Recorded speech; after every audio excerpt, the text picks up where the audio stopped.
into $1 billion fund over the next decade, powering enterprise innovation globally through its portfolio companies. DVC has created direct employment of more than 2,100 people and contractual employment of more than 300 people, excluding the ancillary employments. We are here to power the Indian and global enterprise software innovation ecosystem. We are Dallas Venture Capital.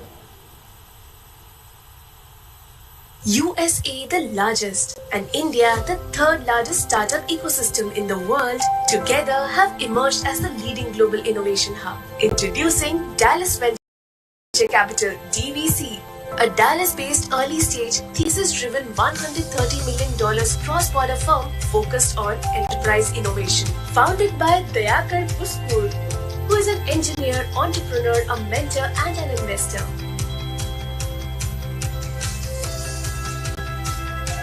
DVC is a differentiated team of entrepreneurs and people with large corporate experience who can help the portfolio companies to grow and scale. To ace the venture journey in India, DVC is joined by Abid Ali Nimachwala, whose invaluable expertise in building businesses and the understanding of the Indian and of the global markets will help startups to rewrite their growth journey. DVC is expected to raise a total corpus of $150 to $160 million once the Indian fund closes. The fund will create a roadmap to help Indian enterprise software product companies that have proven themselves locally and have the potential to scale globally. Dallas Venture Capital invests anywhere between $2 million to $5 million in each startup. It has already invested close to $50 million across 31 startups over the past 10 years. The DVC team, with its vast experience, helps portfolio companies with growth, building product roadmap, onboard key executive, and raising further capital. It has established deep partnerships with institutions like NASSCOM Deep Tech Club and T-Hub to help Indian startups scale. DVC plans to grow into $1 billion fund over the next decade, powering enterprise innovation globally through its portfolio companies. DVC has created direct employment of more than 2,100 people and contractual employment of more than 300 people, excluding the ancillary employments. We are here to power the Indian and global enterprise software innovation ecosystem. We are Dallas Venture Capital. USA, the largest, and India, the third largest startup ecosystem in the world, together have emerged as the leading global innovation hub. Introducing Dallas Venture Capital (DVC), a Dallas-based early-stage, thesis-driven $130 million cross-border firm focused on enterprise innovation. Founded by Dayakar Puskul, who is an engineer, entrepreneur, a mentor, and an investor.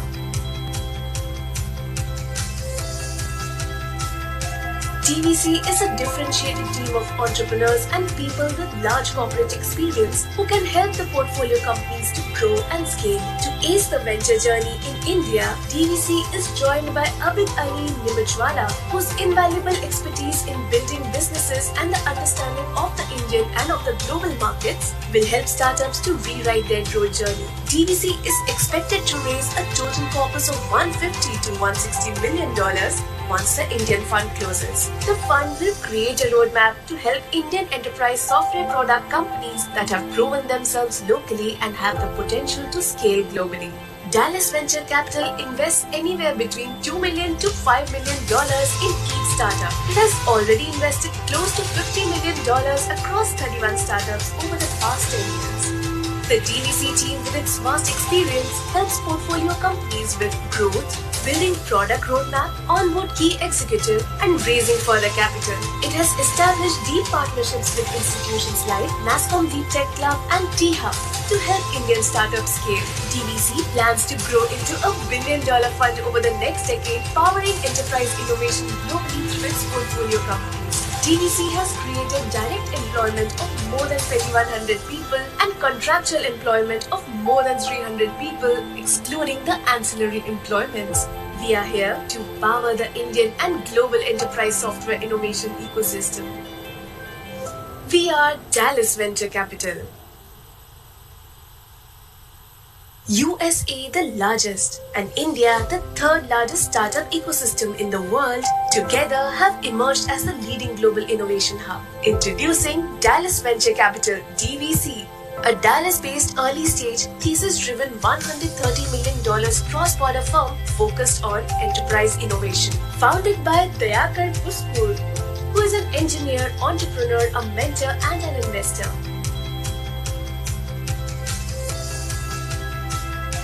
DVC is a differentiated team of entrepreneurs and people with large corporate experience who can help the portfolio companies to grow and scale. To ace the venture journey in India, DVC is joined by Abid Ali Nimachwala, whose invaluable expertise in building businesses and the understanding of the Indian and of the global markets will help startups to rewrite their growth journey. DVC is expected to raise a total corpus of $150 to $160 million once the Indian fund closes. The fund will create a roadmap to help Indian enterprise software product companies that have proven themselves locally and have the potential to scale globally.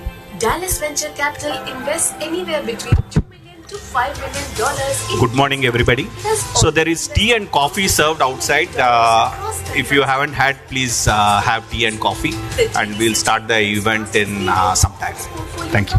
With growth, building product roadmap, onboard key executive, and raising further capital. It has established deep partnerships with institutions like NASCOM Deep Tech Club and T-Hub to help Indian startups scale. DVC plans to grow into a $1 billion fund over the next decade, powering enterprise innovation globally through its portfolio companies.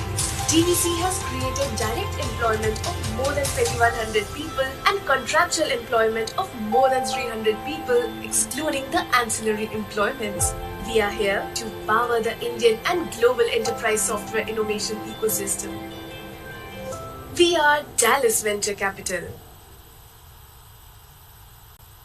USA the largest and India the third largest startup ecosystem in the world together have emerged as the leading global innovation hub. Introducing Dallas Venture Capital (DVC), a Dallas-based early-stage, thesis-driven $130 million cross-border firm focused on enterprise innovation. Founded by Dayakar Puspur, who is an engineer, entrepreneur, a mentor and an investor.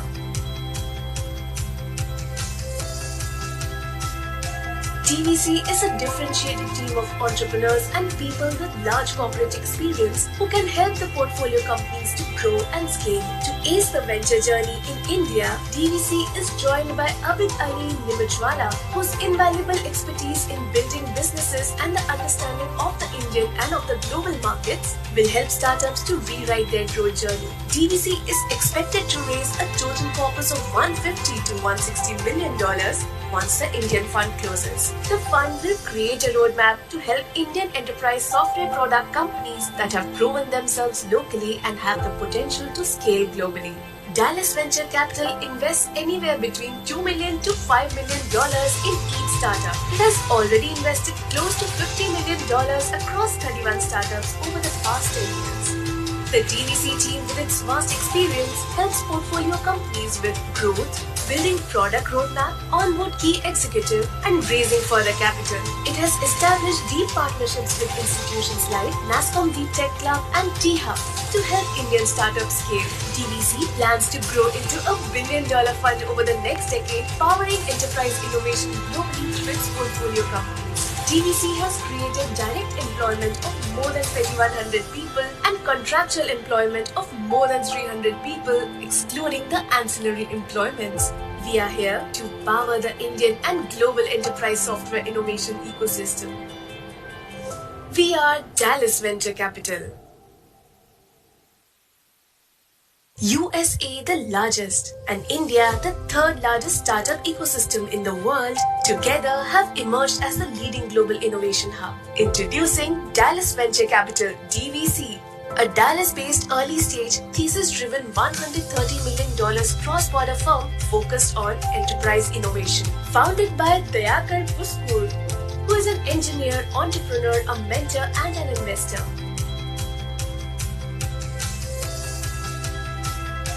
DVC is a differentiated team of entrepreneurs and people with large corporate experience who can help the portfolio companies to grow and scale. To ace the venture journey in India, DVC is joined by Abid Ali Nimajwala, whose invaluable expertise in building businesses and the understanding of the Indian and of the global markets will help startups to rewrite their growth journey. DVC is expected to raise a total corpus of $150 to $160 million once the Indian fund closes. The fund will create a roadmap to help Indian enterprise software product companies that have proven themselves locally and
Good morning, everyone.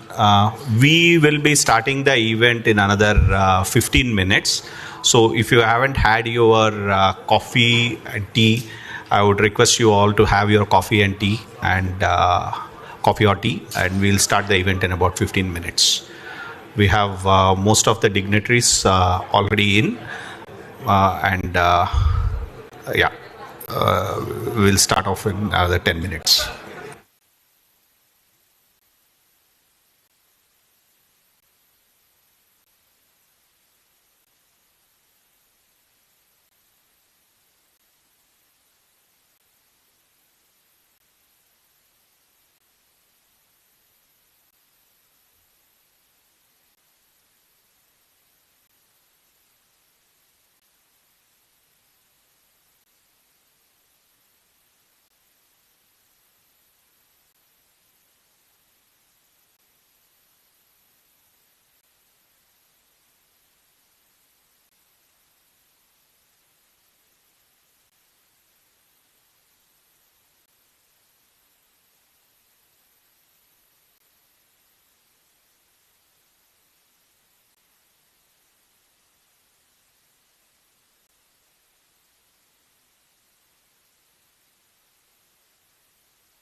2023, we would definitely look forward towards deepening our relationships with all the stakeholders across the startup ecosystem in India.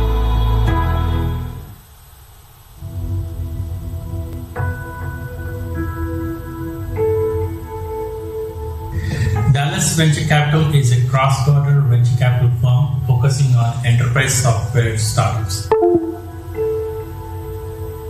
Startups focused on fundamentals will continue to raise capital through this funding meter, especially the companies which have product market fit and good team will continue to attract investors.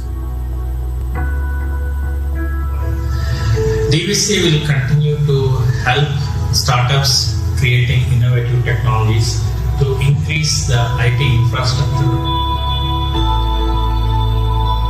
DVC will continue to invest in startups which are solving problems for global enterprise. We will continue to source best companies through all these networks and invest in enterprise software companies.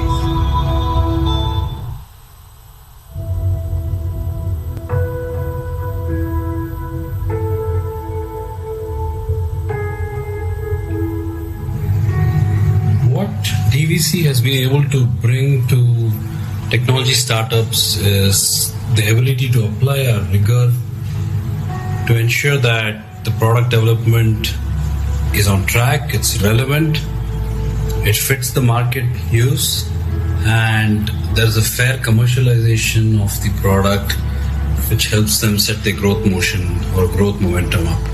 And this is true not just for the companies that we invest in, but also the companies that come through our due diligence process. So we've been able to repeat this again and again, and we use our ecosystem of advisors, people who are buyers and sellers of technology products in the market, and other entrepreneurs also, to make this a virtuous learning cycle. And that's what we have perfected and called the DVC advantage.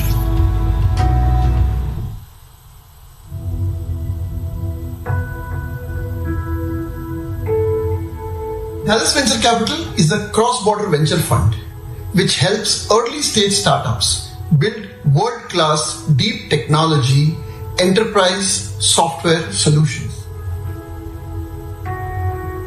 2023 is definitely going to be a tough macroeconomic environment, but global enterprises are still very early in their digital transformation journey, and hence at DVC we feel very optimistic about those startups that are helping these enterprises digitally transform. And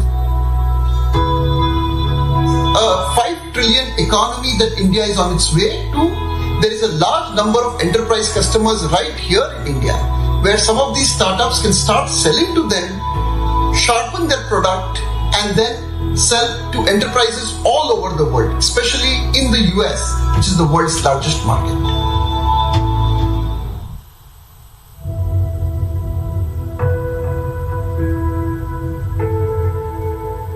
Dallas Venture Capital is a cross-border VC fund focused on startups building enterprise software products. Startups focused on the fundamentals of business will continue to do well, irrespective of the market conditions. Within the startups space, some of these companies that focus on enterprise software, they're doing really well and able to get funded, provided they have good product market fit. DVC will help grow those startups which are creating innovative products to enable enterprises either run their IT infrastructure smoothly or increase their revenue or productivity. Our focus is on enterprise software innovation. DVC India Fund will source and invest in innovative companies that are solving problems for global enterprises. So many Fortune 500 companies having their R&D and also software development center made a huge difference to create a big entrepreneur talent pool. Our investors and partners will see DVC India Fund sourcing and investing in some very exciting enterprise software startup.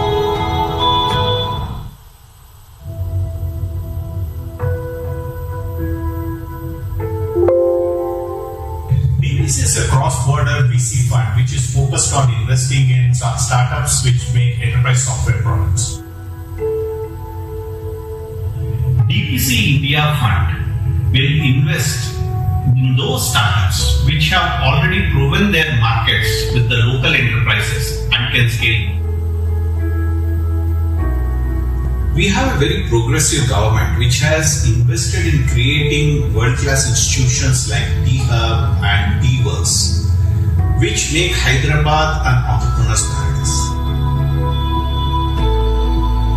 2023, we would definitely look forward towards deepening our relationships with all the stakeholders across the startup ecosystem in India.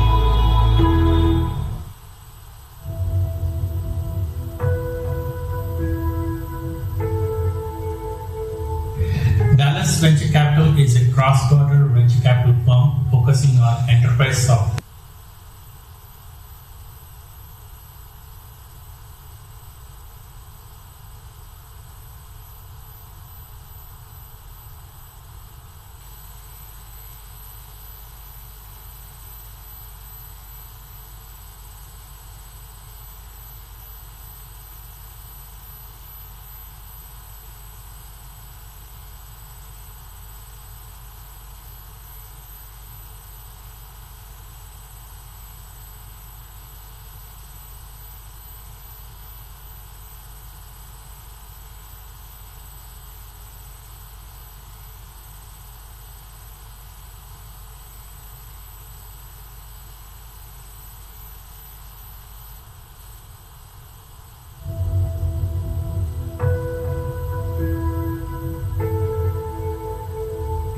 Dallas Venture Capital is a cross-border venture capital firm focusing on enterprise software startups.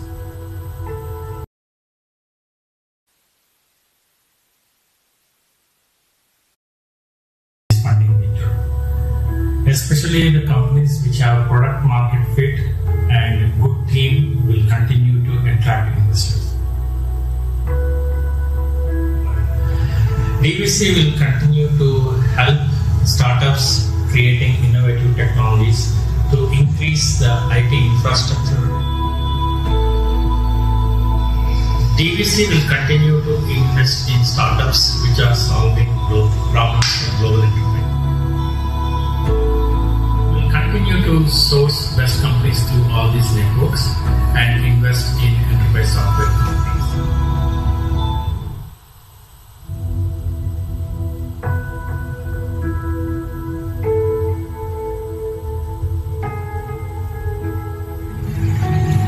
What DVC has been able to bring to technology startups is the ability to apply a rigor to ensure that the product development is on track, it's relevant, it fits the market use, and there's a fair commercialization of the product which helps them set their growth motion or growth momentum up.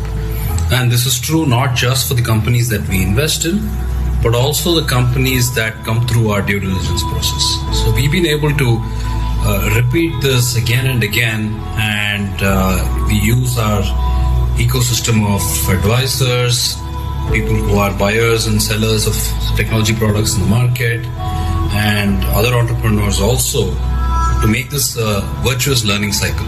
And that's what we have perfected and called the DVC advantage.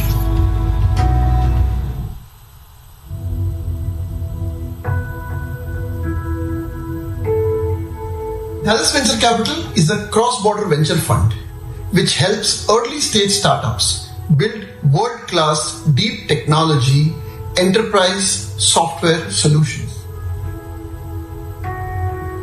2023 is definitely going to be a tough macroeconomic environment, but global enterprises are still very early in their digital transformation journey, and hence at DVC we feel very optimistic about those startups that are helping these enterprises digitally transform. And a 5 trillion economy that India is on its way to, there is a large number of enterprise customers right here in India, where some of these startups can start selling to them, sharpen their product, and then sell to enterprises all over the world, especially in the US, which is the world's largest market.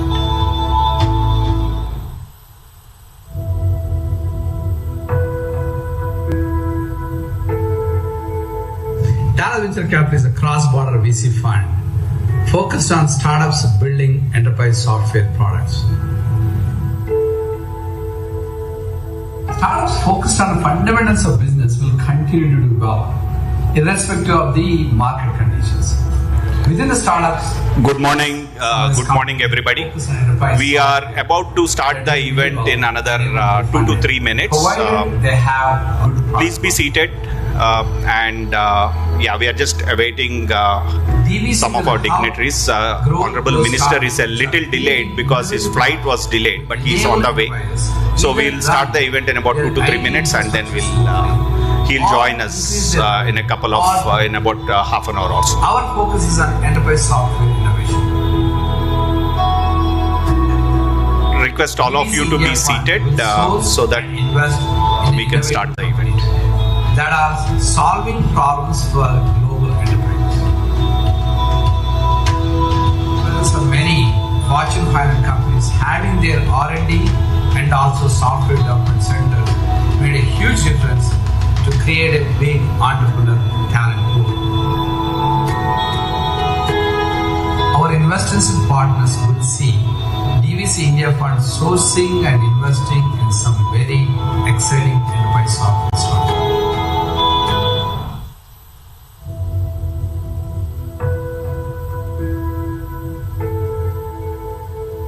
DVC is a cross-border VC fund which is focused on investing in startups which make enterprise software products.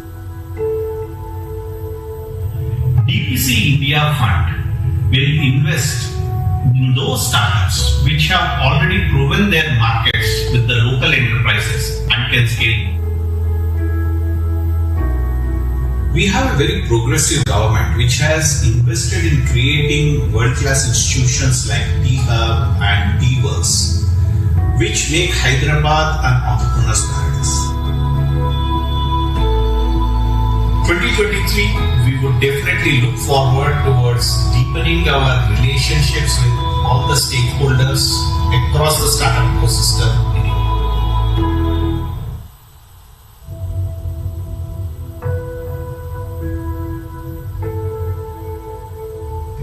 Dallas Venture Capital is a cross-border venture capital firm focusing on enterprise software startups. Startups focused on fundamentals will continue to raise capital through this funding meter, especially the companies which have product market fit and a good team will continue to attract investors. DVC will continue to help startups creating innovative technologies to increase the IT infrastructure. DVC will continue to invest in startups which are solving problems in global enterprise. We'll continue to source best companies through all these networks and invest in enterprise software companies.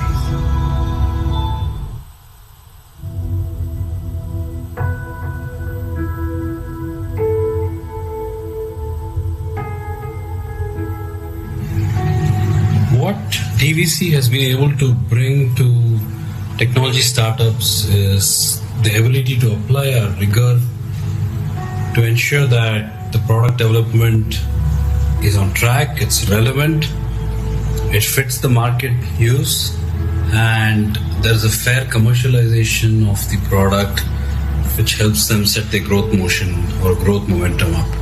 And this is true not just for the companies that we invest in, but also the companies that come through our due diligence process. So we've been able to repeat this again and again, and we use our ecosystem of advisors, people who are buyers and sellers of technology products in the market, and other entrepreneurs also, to make this a virtuous learning cycle. And that's what we have perfected and called the DVC advantage.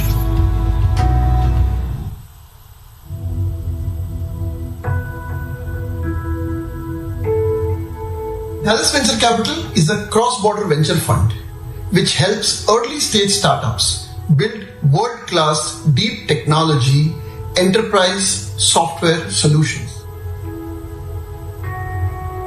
2023 is definitely going to be a tough macroeconomic environment, but global enterprises are still very early in their digital transformation journey, and hence at DVC we feel very optimistic about those startups that are helping these enterprises digitally transform. And a 5 trillion economy that India is on its way to, there is a large number of enterprise customers right here in India where some of these startups can start selling to them, sharpen their product, and then sell to enterprises all over the world, especially in the US, which is the world's largest market.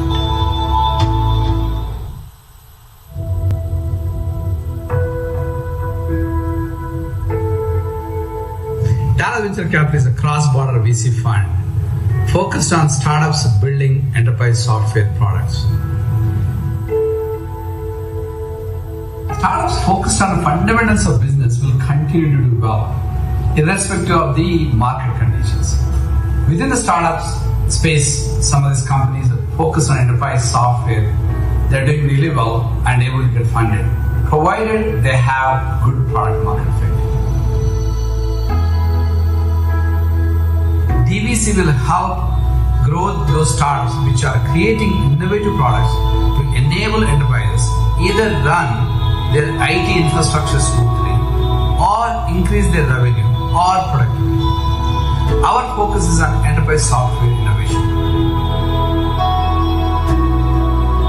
DVC India Fund will source and invest in innovative companies that are solving problems for global enterprises. There are many Fortune 500 companies having their R&D and also software development center made a huge difference to create a big entrepreneur talent pool. Our investors and partners will see DVC India Fund sourcing and investing in some very exciting enterprise software startups.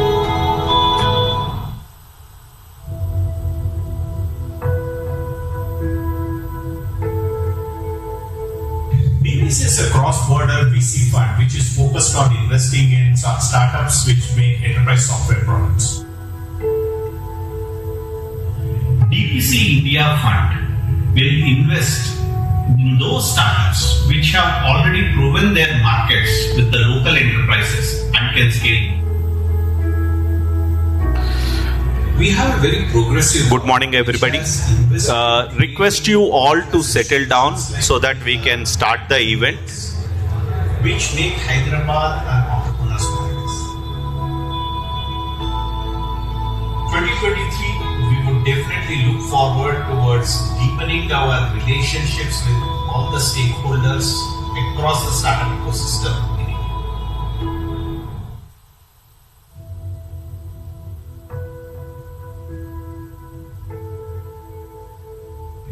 Dallas Venture Capital is a cross-border venture capital firm focusing on enterprise software startups.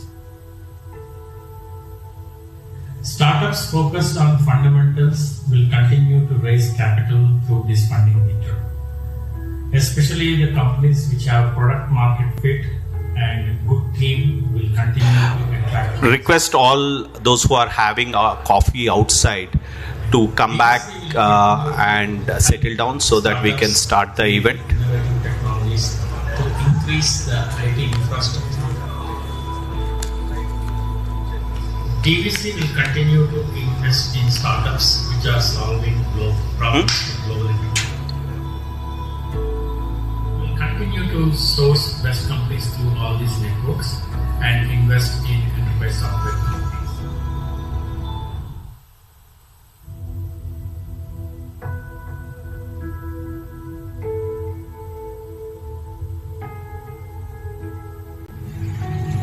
What DVC has been able to bring to technology startups is the ability to apply our rigor to ensure that the product development is on track, it's relevant, it fits the market use, and there is a fair commercialization of the product which helps them set their growth motion or growth momentum up. And this is true not just for the companies that we invest in, but also the companies that come through our due diligence process. So we've been able to repeat this again and again, and we use our ecosystem of advisors, people who are buyers and sellers of technology products in the market, and other entrepreneurs also, to make this a virtuous learning cycle. And that's what we have perfected and called the DVC advantage.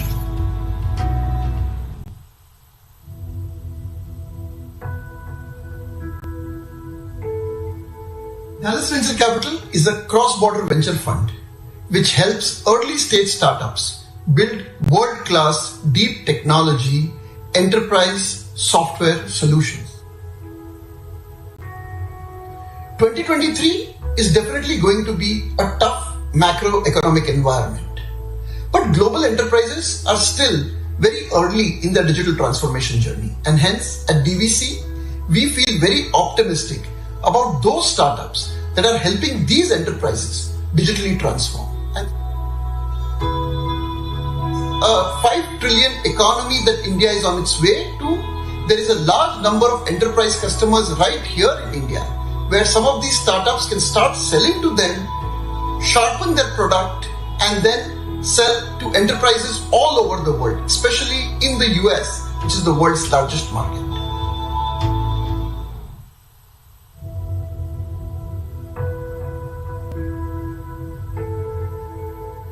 Dallas Venture Capital is a cross-border VC fund focused on startups building enterprise software products. Startups focused on the fundamentals of business will continue to do well, irrespective of the market conditions. Within the startups space, some of these companies focus on enterprise software. They're doing really well and able to get funded, provided they have good product market fit. DVC will help grow those startups which are creating innovative products to enable enterprises either run their IT infrastructure smoothly or increase their revenue or productivity. Our focus is on enterprise software innovation. DVC India Fund will source and invest in innovative companies that are solving problems for global enterprises. There are many Fortune 500 companies having their R&D and also software development centers made a huge difference to create a big entrepreneur talent pool. Our investors and partners will see DVC India Fund sourcing and investing in some very exciting enterprise software startups.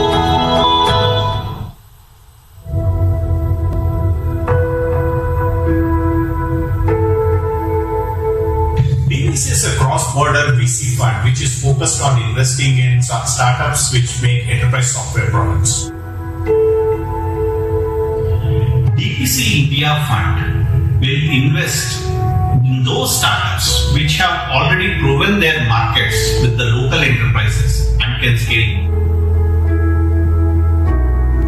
We have a very progressive government which has invested in creating world-class institutions like DHub and DVC, which make Hyderabad an entrepreneur's paradise.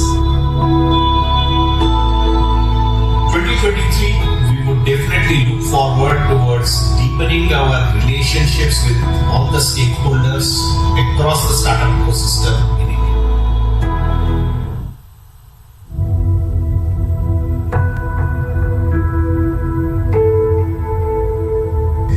Dallas Venture Capital is a cross-border venture capital firm focusing on enterprise software startups. Startups focused on fundamentals will continue to raise capital through this funding meter, especially the companies which have product market fit and good team will continue to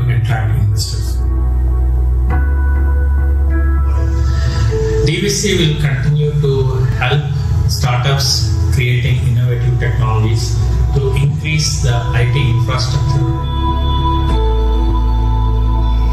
DVC will continue. Good morning, ladies and gentlemen. We are now going to start the event. I am Kiran Kalluri and I am a partner with Dallas Venture Capital. So we have some of our distinguished guests already here, and we have our chief guest and Mr. Jayesh Ranjanji on the way. Their flight got a little delayed; they were not in the city. But we would start the program, and they will join the program as we go by. So first of all, let me introduce some of our distinguished guests here. I would like to first introduce the CEO of T-Hub, Sri M. Srinivas Rao Garu. Srinivas Rao Garu is the Chief Executive Officer of T-Hub and leads its mission of driving results and collaboration for entrepreneur success. An accomplished serial entrepreneur himself, he has seen the travails of what each entrepreneur faces, and over his 35-year stint in the IT industry, he has built and scaled businesses across geographies. At T-Hub, as popularly is called, MSR Garu is committed to pivoting around the 6 M's, that is money, market, motivation, manpower, mentors and methodologies, something which is also very close to the heart of DVC, and some of that we are out here to provide. And the 2 P's, which is the partnership, stronger innovation ecosystem, enabler with very high quality outcomes. It's a very outcome-driven methodology that he has taken, and we are very sure that many startups and Telangana will scale new heights under his leadership at T-Hub. MSR Garu served as the CEO of GAME, that's Global Alliance for Mass Entrepreneurship, a social impact entity, where he was responsible for the implementation of the organization's programs and expansion plans in its mission to catalyze 10 million mass entrepreneurs by 2030. That's a very wonderful cause, and welcome MSR Garu. Thanks, and definitely this is your promise, but welcome. Now I would like to introduce the co-founder and director of DVC, Sri Abid Ali Nimachwala. Sri Abid Ali is began his career with TCS, and prior to joining DVC, he was the CEO of Wipro, CEO and Managing Director of Wipro Limited. All of you know what Wipro is, it needs no introduction. He was overseeing $8 billion revenue, and also more than 180,000 employees were working in Wipro when he was leading the organization. His passion about nurturing innovation, mentoring startups, and celebrating entrepreneurship roots back to stewarding Wipro Ventures, the strategic investment arm of Wipro Limited. Before joining Wipro, he established TCS BPO and was its CEO. He had businesses running across 6 continents. Antarctica probably is the only one which is not there. But over more than 3 decades of distinguished career in global IT services industry, Abid has established a reputation as a bold, transformative thinker with deep operational knowledge and broad strategic insight in building and scaling businesses. Throughout his professional journey, Abid has been felicitated with several awards and recognition, including BPO CEO of the Year 2010 and 2012, and Elevate Texas Award for 2017, and he is also recognized as a distinguished alumni of IIT Bombay in 2020. We also have amidst us Sri Dayakar Puskur. Dayakar Puskur, he is the founder and managing director of Dallas Venture Capital.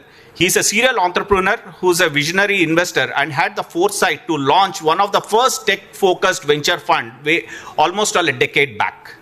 Dayakar began his career with Motorola, following which, as a founder and CEO of JP Mobile, he pioneered the industry's first mobile software solutions company, messaging solutions company, considered to be the inventor of wireless email for the Palm PDA platform. Today, what we take for granted of sending messages across mobile devices, Dayakar was the pioneer of that way back 25 years ago, when a lot of us were still discovering internet.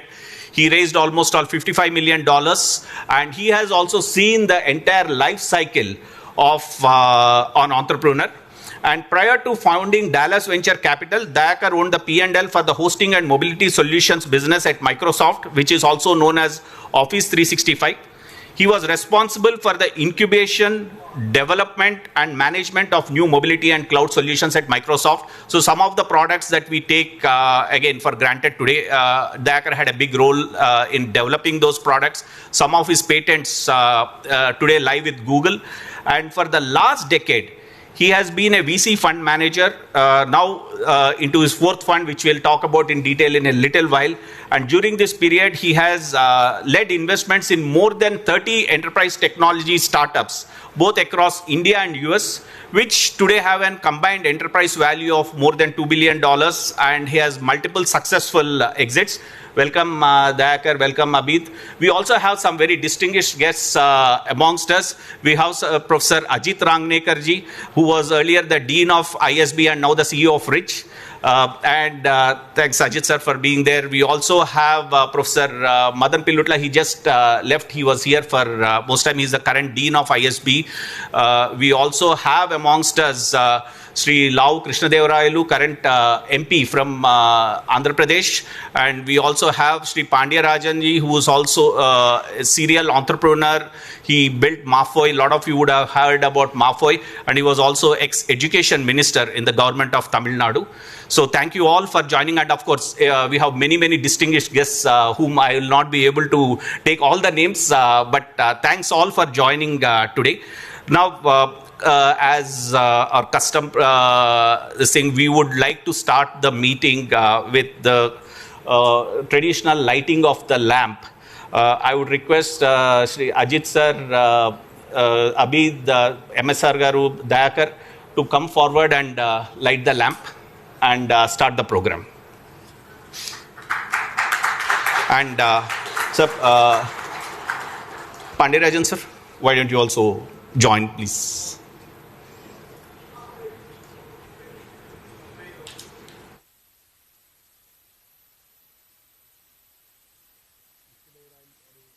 Do we have Krishna Garu here? I think he has just left.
Thank you, sir. So among the audience today, we also have many of our colleagues, investors, some of whom have traveled all the way from Dallas to come join this event. We also have many startup founders. We have the founders of our own portfolio companies and many enterprising dignitaries. We welcome them all. And I would now request the CEO of T-Hub, Sri MSR Garu, to come over and deliver the welcome address, welcome the gathering. Also, we have our honorable chief guest, as I told, they are a little delayed. They should be joining us in about half an hour to 45 minutes time. So I would now request Sri MSR Garu to come and deliver the welcome address.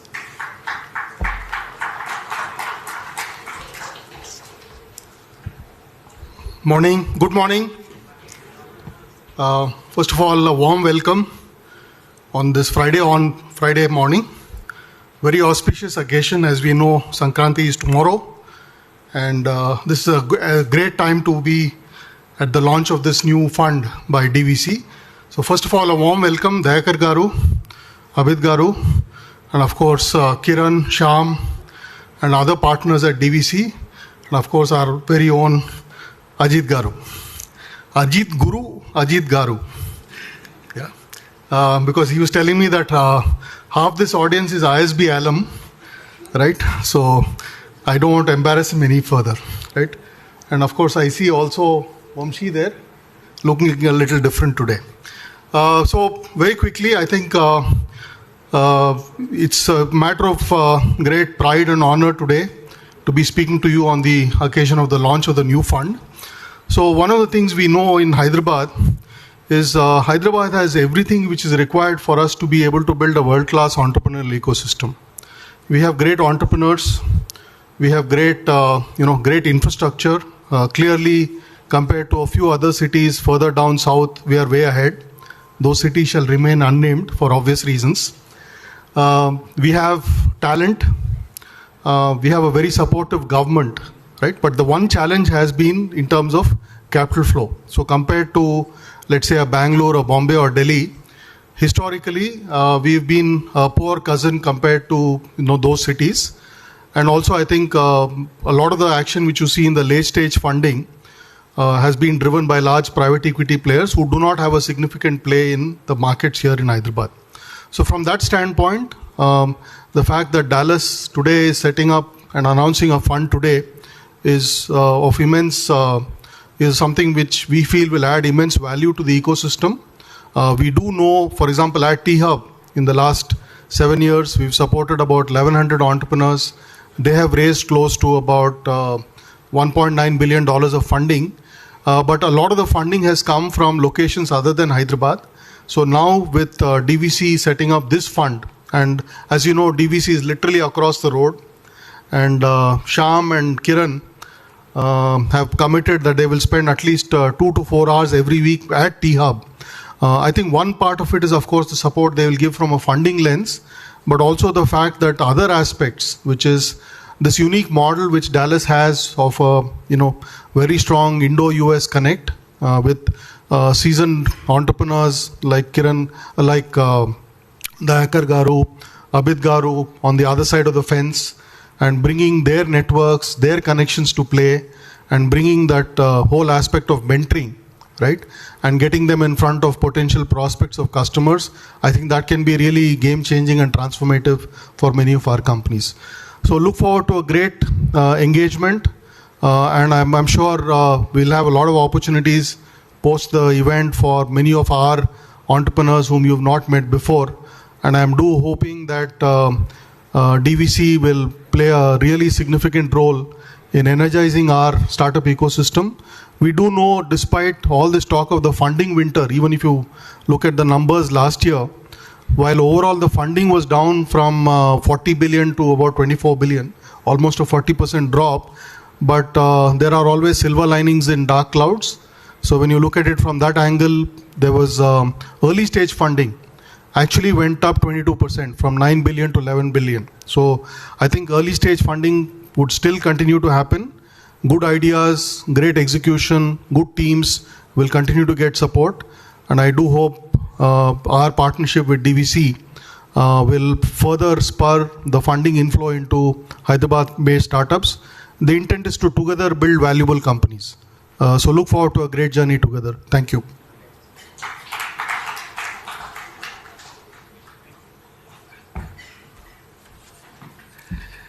Thank you, Masar Garu, for sharing your thoughts as to how we can partner together. Literally, we are across the street, as he told, and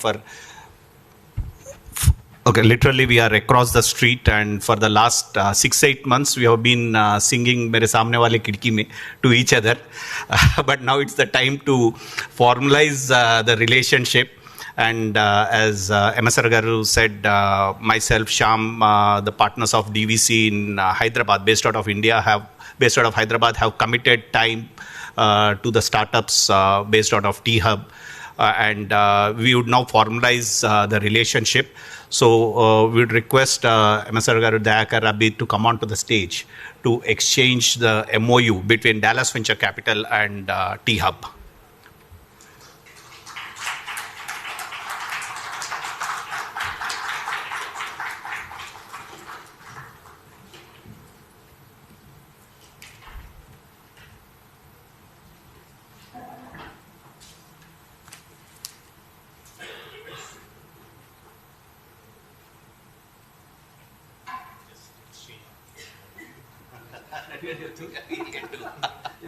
And we need.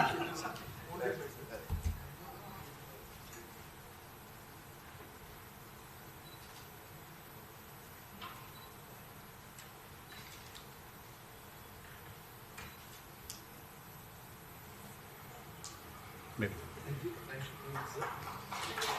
Open that. Can you open?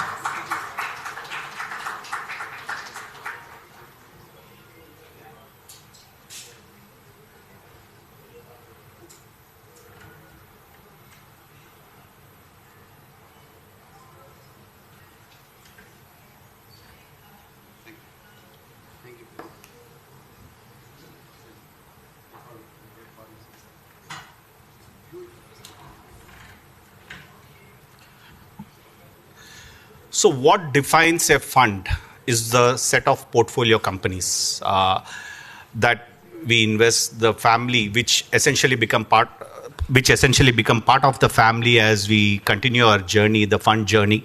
And we are very happy to say, as you see on the screen, that Dallas Venture Capital has already invested in about 5 companies in India, which are Disperse, VUNet, IntelliWings, Hippo, and Blue Sapphire. And we are very excited to have the founders of all our portfolio companies today join us. They have joined us from various parts of the country, traveling all the way from Chandigarh, Chennai, Bangalore, and of course we also have our own local Hyderabadi startup. So I would request, and we'll have a small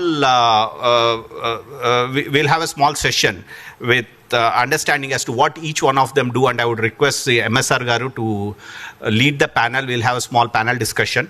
I would request Subbu Vishwanathan from Disperse, CEO of Disperse, Ashwin Ramchandran, CEO of VUNet, Kiran Vangaviti, CEO of Blue Sapphire, Karthik from CEO and co-founder, all of them are CEO and co-founders of Hippo Video, and Pramod Sharma, CEO and co-founder of IntelliWings, to join us on the stage.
So morning. So this is going to be the most impromptu panel discussion I've ever had.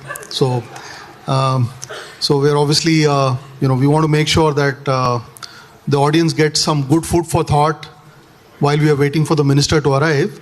So Kiran and I thought of this about literally 5 minutes ago, right? So this is going to be completely spontaneous and unscripted. Okay. So let's start with, maybe we'll start with a quick round of introductions, right? So maybe we can just go around quickly. If you can introduce yourselves, tell us a little bit about what each of your entities is doing, right? And then we'll get into the next level of questions as we go along, right? And I'm going to ask you some provocative questions as we go along. I want to make sure that the audience is awake when the minister arrives. So let's start. We can start with you. Great. Hi, my name is Subbu. I am the co-founder of Disperse. Let me first start with an apology because Ashwin and I are bringing down the power dressing quotient on stage. Everybody else is really well decked up, and we are actually bringing down the sartorial quotient. So let me start with that. So Disperse is an enterprise SaaS company. We are a learning, skilling, and enablement platform for enterprises. So let me just explain that in the form of a story. So the story is of Raju the woodcutter. So Raju the woodcutter was working for a company that actually cut wood from forests. So he used to use an axe. And after some time, his productivity started falling. He forgot to sharpen his axe. It's fine. No, both together. Yeah. So he forgot to sharpen his axe. So we provide the tool to help him sharpen his axe. And then what happens is, because of technological disruption, a physical axe became a powered axe. So we provide the technology tools to help Raju make the transition to actually use a powered axe. And then the era of drone-based axes came into being. And then after that, because of sustainability reasons, the wood itself was being made in a lab. So essentially what we do is we provide the technological tools to companies to help the Rajus of the world make the transition from physical axes to powered axes to drone-based axes to lab-based wood. So that's exactly what we do. And you can see Disperse indirectly affecting your lives. So the Amazon delivery boy who delivers your package every day spends 10 minutes on the Disperse app trying to learn how to deliver better. If you go to an Indian Oil petrol bunk, the person who actually gives you petrol for your car is trained on Disperse. If you buy an insurance package from Tata AIG, that person is trained on Disperse. If you go to a bank or if you do net banking with ICICI Bank, the person who actually built that software is actually trained on Disperse. That's what we do. We help the world get more upskilled through technology. Sure. I'll ask you a follow-up question, but let's move to Ashwin and then. Yeah, thank you. Pleasure to be here. Hold it up. I'm Ashwin, co-founder of ViewNet Systems. We at ViewNet have an enterprise observability platform. One second. I can't hear you.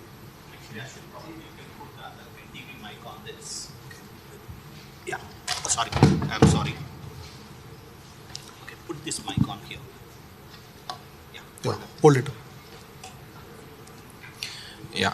So we at ViewNet have an enterprise observability platform that monitors a lot of your digital payments in order to improve the payment experience, essentially to reduce failure rates or even to improve the transaction time, especially for digital payments. We work with a lot of banks, payment gateways, payment process, and possibly monitor close to around 9 billion transactions a month today. A lot of your UPI payments, what you do, will be monitored by a platform, a lot of the banks and payment regulators as well there. So that's just a quick snapshot of what we do. And obviously, as the digital payment landscape keeps increasing, the digital transactions keep increasing, the user experience, the real-time engagement moment where you make a payment and instantly it happens, that's a key part of the story. So we work a lot of the back end in monitoring and helping the banks and the payment gateways in order to give this kind of user experience there. So Steve Jobs said the next generation of businesses are the ones that tell better stories. Disperse seems to have an edge there. So none of us are able to tell that level of stories. Blue Sapphire is a cybersecurity SaaS platform that really brings together entire security operations, detection, analysis, response, remediation onto a single unified platform using AI and predictive analytics. That's a mouthful, but in essence, we enable organizations to detect threats faster and remediate them very, very fast, thereby improving their cyber resilience. That's in the space we are. Our customer base primarily is in North America today. We're really focusing on Indian markets for our growth, and that's where our business is today. Thank you, Kiran. Hi, everyone.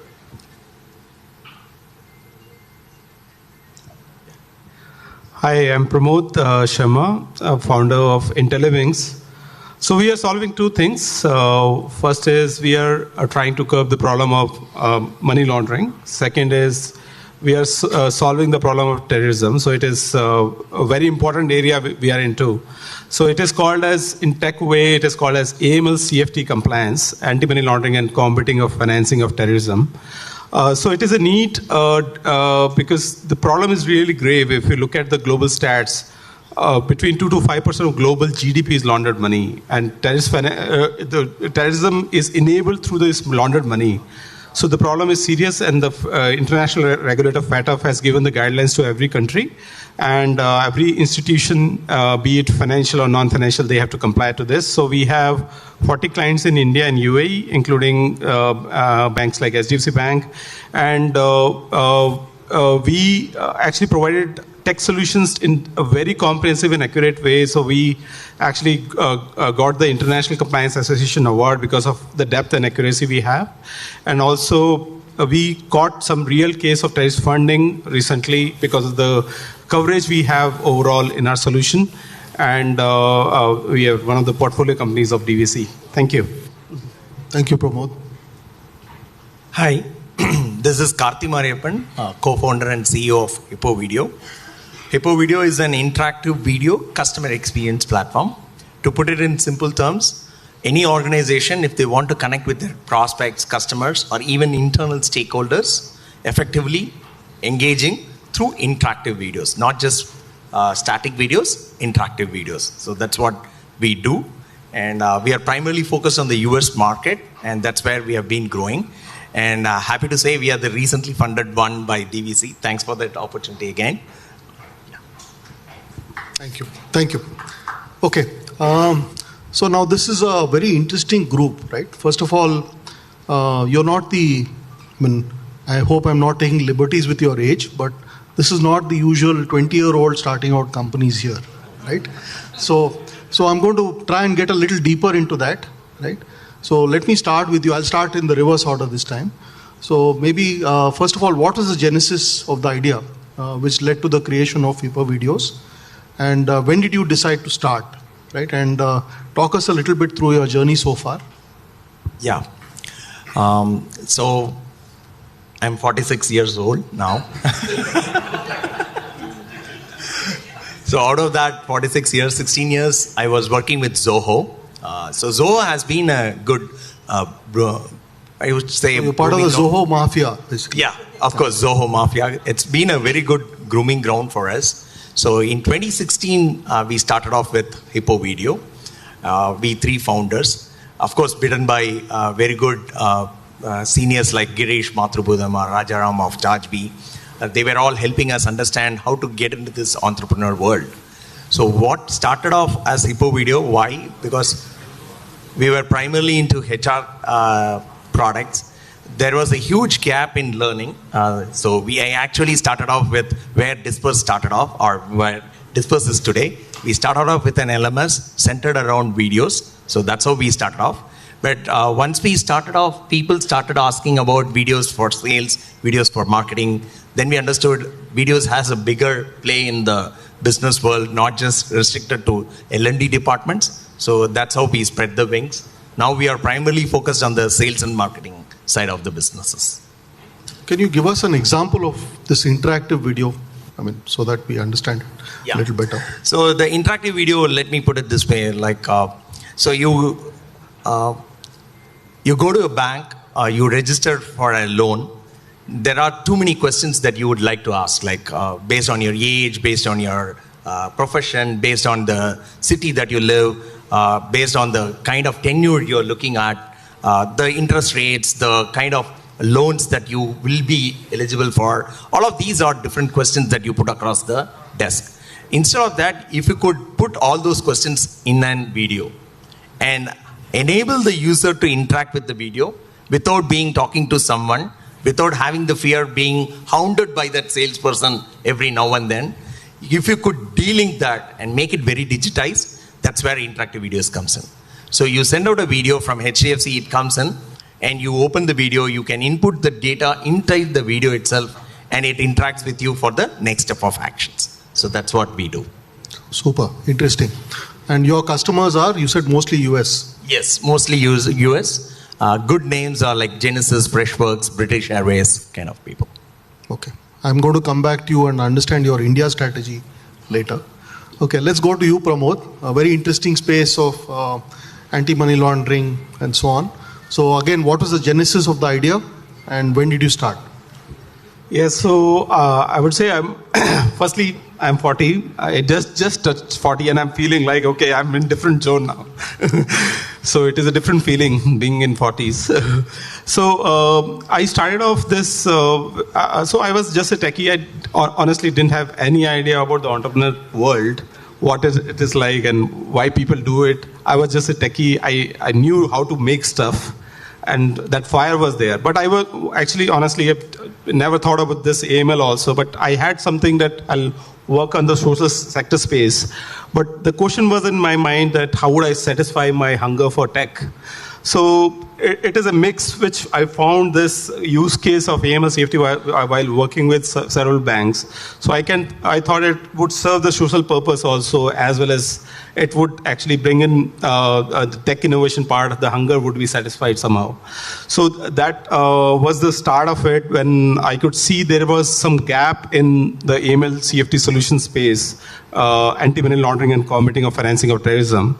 And that made me feel that it is definitely area where a lot can be done. And then we started off in 2019. And Vivek Chandel, he's my mentor. He is sitting there of the limelight, but he was the one who was pushing me hard since the beginning, and he is joining very soon as one of the co-founders.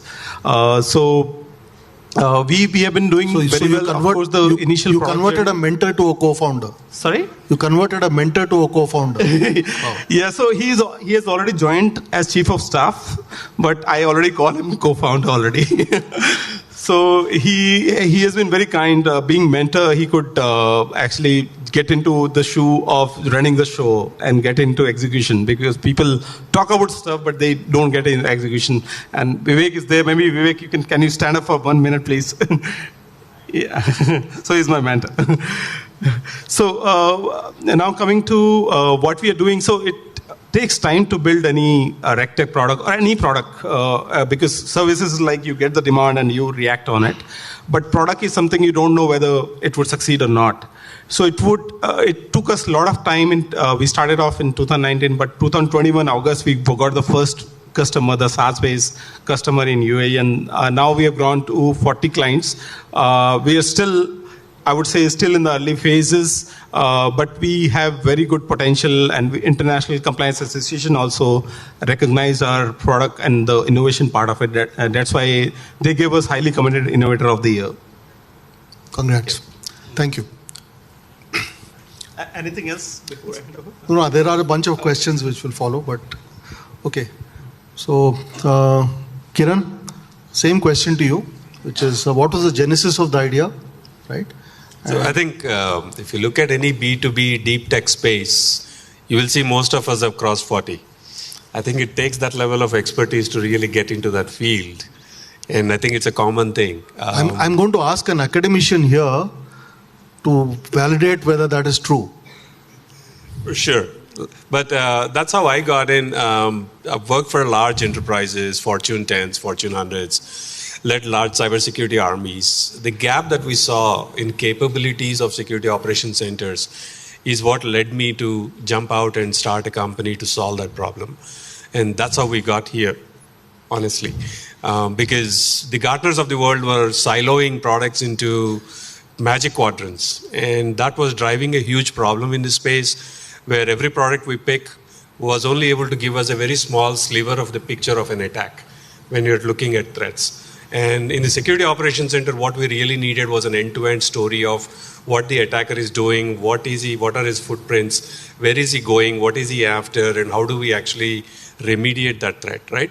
And without any external dependencies. And this was a huge problem that could not be solved with people. It really had to come out of the big data technologies, the predictive analytics, the AI ML models that we use, and we had to really look across the spectrum of the entire organization, whether it is on-prem, cloud, remote working, across everywhere. And that's when we started the company and said, okay, we're going to solve that problem. We're not going to focus on trying to fit ourselves into a Gartner model.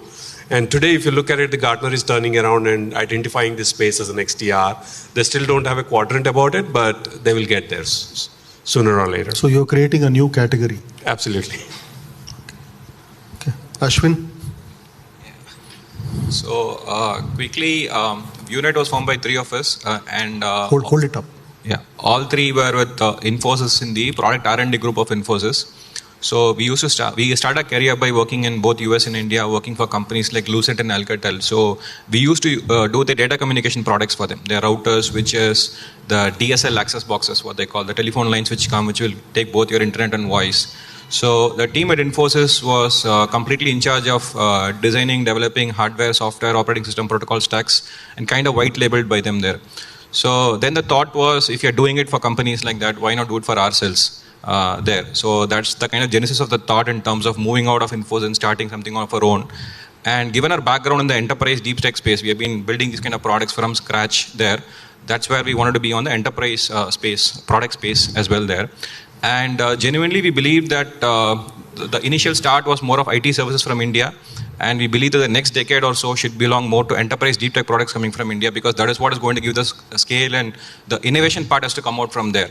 So that's where we kind of started around 7 years back, moved out of Infosys and started Unit. Obviously, we went through a lot of pivots. Initially, we started in the consumer space. Then we realized we have nothing to do with consumer side. We came back to enterprise side. Then we started on the cybersecurity side, something close to what Kiran was mentioning. How do you look at large sets of data, look at whether a cybersecurity threat is happening or not. As part of it, in fact, we prospected with MSR as well. So we met him when he was part of Urges and tried to make him a customer, but he refused. So then we pivoted. Then we kind of, and starting this from India, 4-5 years back, not many understood cybersecurity space at that point of time. That's when we thought we had to again do a one round of pivot.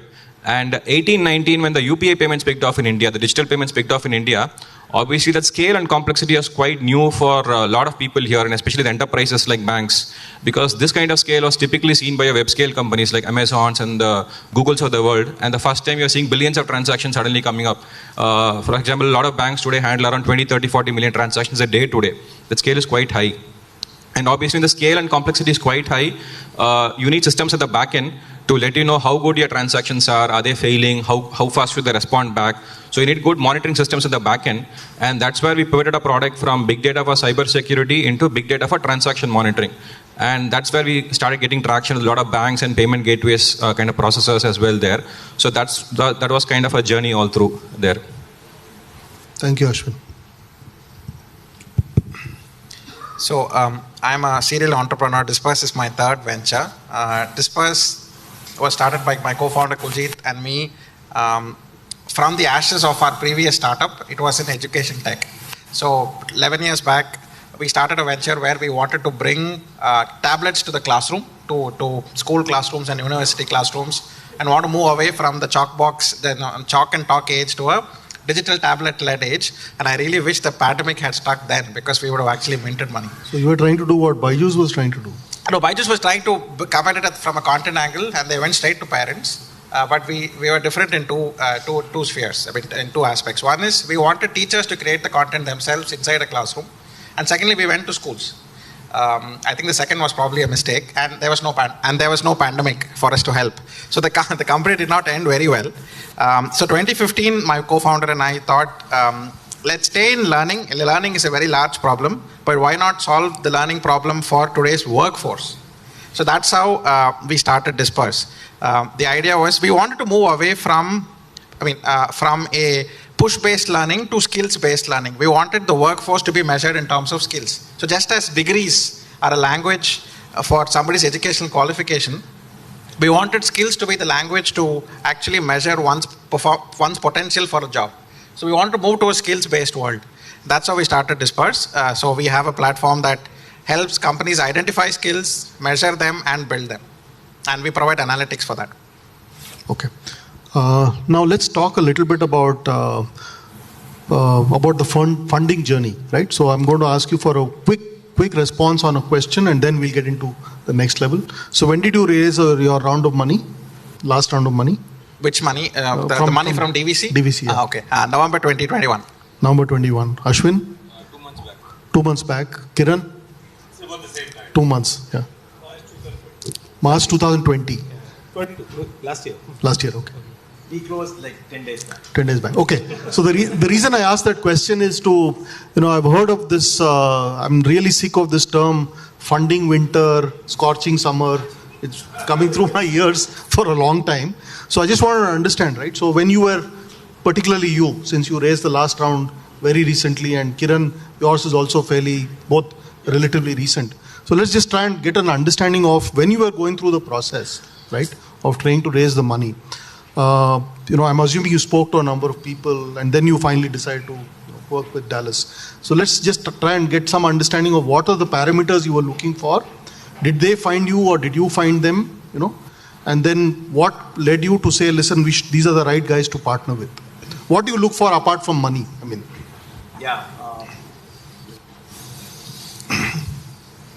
The key thing was we are in the growth phase and we are transitioning ourselves from SMBs to mid-market and enterprise. So we wanted a partner, not a funder, I should say, who can help us guide through that. So that was the biggest criteria we had. And Ravish of DVC team reached out to us through our existing VC fund, KE. And we had a good connect and we had a lot of good common vision of how to take this product to the enterprises. So that was the clinching part, I should say. Learning from that partner. Did they give you a hard time on valuation? Not really. Not really? Not really. No, okay. Who doesn't? Okay, so let's go in the order of when the funding was raised. I think I'll come to you last, Pramod, because I think yours was the most farthest away. Older guy. Yeah. So I think, was it you, Kiran? 21. Yours was? 22 March. 22 March. Okay, so then I think it's either between Ashwin and Kiran. So yeah, you can go next. Oh, sure. So we bootstrapped her. We'll get to that also. And that's a fair point because I think as founders, right, you should really be worried about your exit valuation. You shouldn't be worried about your entry valuation and set up barriers between you and your funding efforts, right?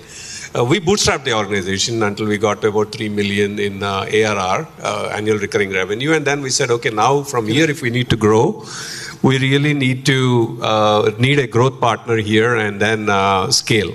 So that's when we decided to go and start raising capital, and we found DVC to be a very good partner in terms of expanding our reach in the US market. So you really want to go and find and identify those funds that not only can give you money, but more importantly, the reach into the GTM, right? That's where you get more value. Money will disappear very fast. So money is really not the key. You really want to identify those funds that are willing to partner with you at the hip, join with you at the hip, and then go the distance with you and understand what their long-term vision is. You don't want to raise capital from somebody who wants an exit in 2 years or 1 year and then you get stuck with them. So that's one caution I would put there. So I can see Abid is nodding wisely. What you say? I'm setting the stage for Abid. Yeah, I know. Ashwin? So we initially were bootstrapped, and then we had a bunch of seed investors. And obviously, as we had gone through a lot of pivots, we were not at the stage of a funding quite earlier. So it was kind of around beginning of last year is where we started looking out for the funds. And it was just around the time when the funding freeze or the funding winter started around that stuff. So it took some time for us to close, but we were quite lucky that we had a good set of investors whom we started talking to at that point of time. In the context of DVC had reached out to us through some means there, and then we started interacting with them, and slowly the relationship started getting built up as part of it. And we found them, among a lot of the investors whom we were talking to, we found them to be much more mature in terms of being founder friendly, understanding what it takes to go through the grind of a startup, the ups and downs kind of stuff. You are speaking at a DVC event, so I get that. DVC? You are speaking at a DVC event, so you should be saying that anyway. So. No. Genuinely, when you're talking, this is what kind of came out as part of it. And that's where we got the comfort feeling also that this is going to be a good partnership in the long term for all of us there. And the other things were the normal regular process, the metrics, the valuation, and part of it. But more than that, the softer aspects in terms of the comfort factor in partnering with the investor there. Thank you, Ashwin. Subbu? So I'll also answer the question on the funding winter because we are raising the next round of capital as we speak. But the reason we picked DVC was we wanted a cross-border fund that could help us expand from the emerging Asian markets where we are present today to North America. That was very simple. And clearly Dallas Venture Capital had that unique proposition. In fact, every pitch that you make, you have somebody from the US and somebody from India. So they make sure that the cross-border thing is sort of conveyed in every call. And that was the reason. And clearly they had an edge there. They had the history of helping Indian founders open doors in North America. So that's why we picked DVC. Sure. Some of you have multiple investors who took part. I know Kiran, for example, I know, plus Ashwin, I don't know in your round. Yeah. But so I'm just trying to understand when you have multiple investors to deal with, right? And some of them may have sometimes not necessarily all priorities aligned, right? But how has been the journey now handling, in your case? For example, in your case, Subbu and Ashwin and Kiran. And so you usually pick a lead investor for the round. And the lead investor sets the valuation. So there are two kinds of investors who participate in a round along with a lead investor. One is an existing investor who exercises their preemption right to actually participate in the round, and there could be another investor who participates in a round who could be new. So you usually let the lead investor lead the round, and usually the interests are aligned. There is usually not an issue with that. So let me ask you this, right? Let's throw the question. Let's throw the floor open to questions from the audience. Okay. So while the audience is gathering up the courage to come in and ask questions, maybe I'll throw one question at you.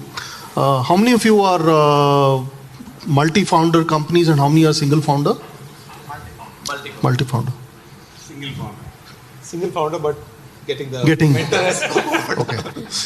Okay, no, the reason I was asking is, I know one of the things which at least Kiran and I have spoken about is, the fact that Dallas will also help you get, co-founders, because it's hard to build a large company, just with a single founder. So that's the reason I asked. Okay, questions from the audience now.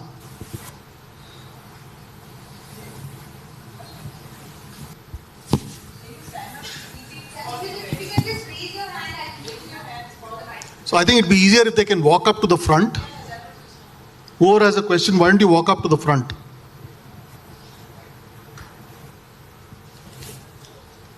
Hi, my name is Amar. So I'm a co-founder of a company as well. So I hear lots of support from them in terms of GTM. It's very vague. So can you explain in detail what kind of GTM support you get? Like how exactly? Because it's very difficult to find an investor to give you the GTM and target your customers, find your right customers. How exactly they help you to find your customers to sell the product? Sure, I'll answer that question. So Dallas Venture Capital helps you almost from the beginning. So they help you identify what's called the ICP. So our problem statement to them was help us find the first 10 US customers. So they partner with you and help you identify the ideal customer profile. They literally sit with you and look at their connections and make the initial introduction. So we got the first 3 customers through introductions from Dallas Venture Capital. And in our case, they also helped us appoint our Chief Revenue Officer for the North America market through their network. So that's as much help as you can hope to get from a funding partner. So we'll have 2 more questions before we have our... Yeah.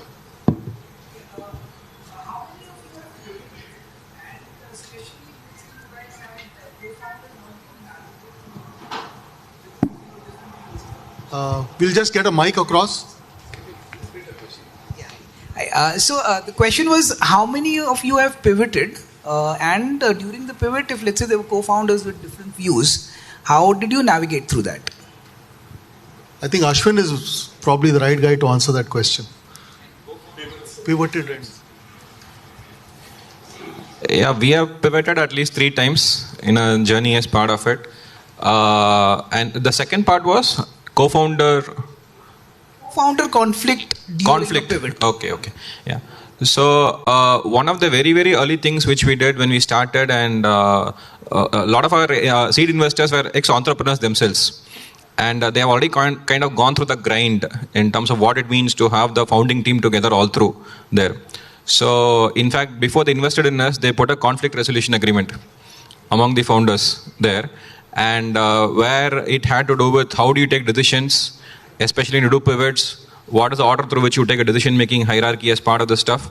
And it went to even how do you vest shares for founders also there. So we had that very, very early when we started as part of it. To some extent that was helpful, but beyond that it's more the softer aspects of how the founders have been working together. In our case, we have been working together about 15 years. We kind of literally can read what other person is thinking as well there. So it was not a very tough thing for us to go through those pivots there.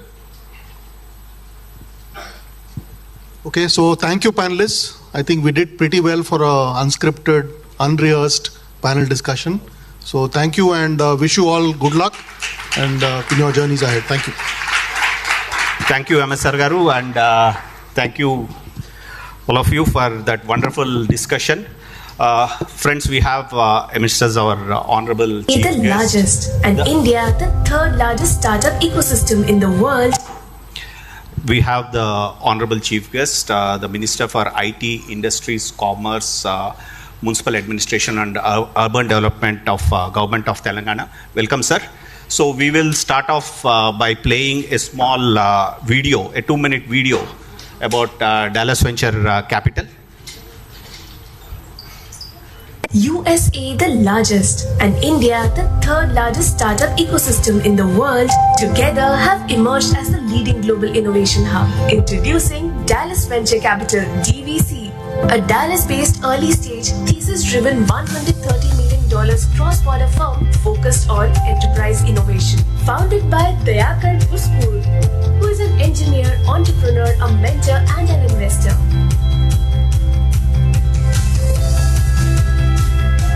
DVC is a differentiated team of entrepreneurs and people with large corporate experience who can help the portfolio companies to grow and scale. To ace the venture journey in India, DVC is joined by Abid Ali Nimajwala, whose invaluable expertise in building businesses and the understanding of the Indian and of the global markets will help startups to rewrite their growth journey. DVC is expected to raise a total corpus of $150 to $160 million once the Indian fund closes. The fund will create a roadmap to help Indian enterprise software product companies that have proven themselves locally and have the potential to scale globally.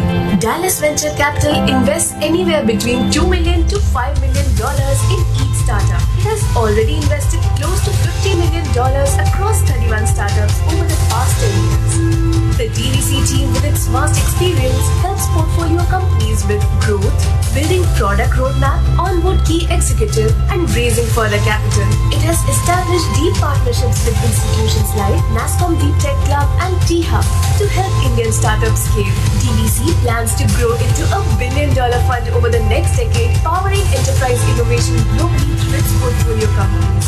DVC has created direct employment of more than 2,100 people and contractual employment of more than 300 people, excluding the ancillary employments.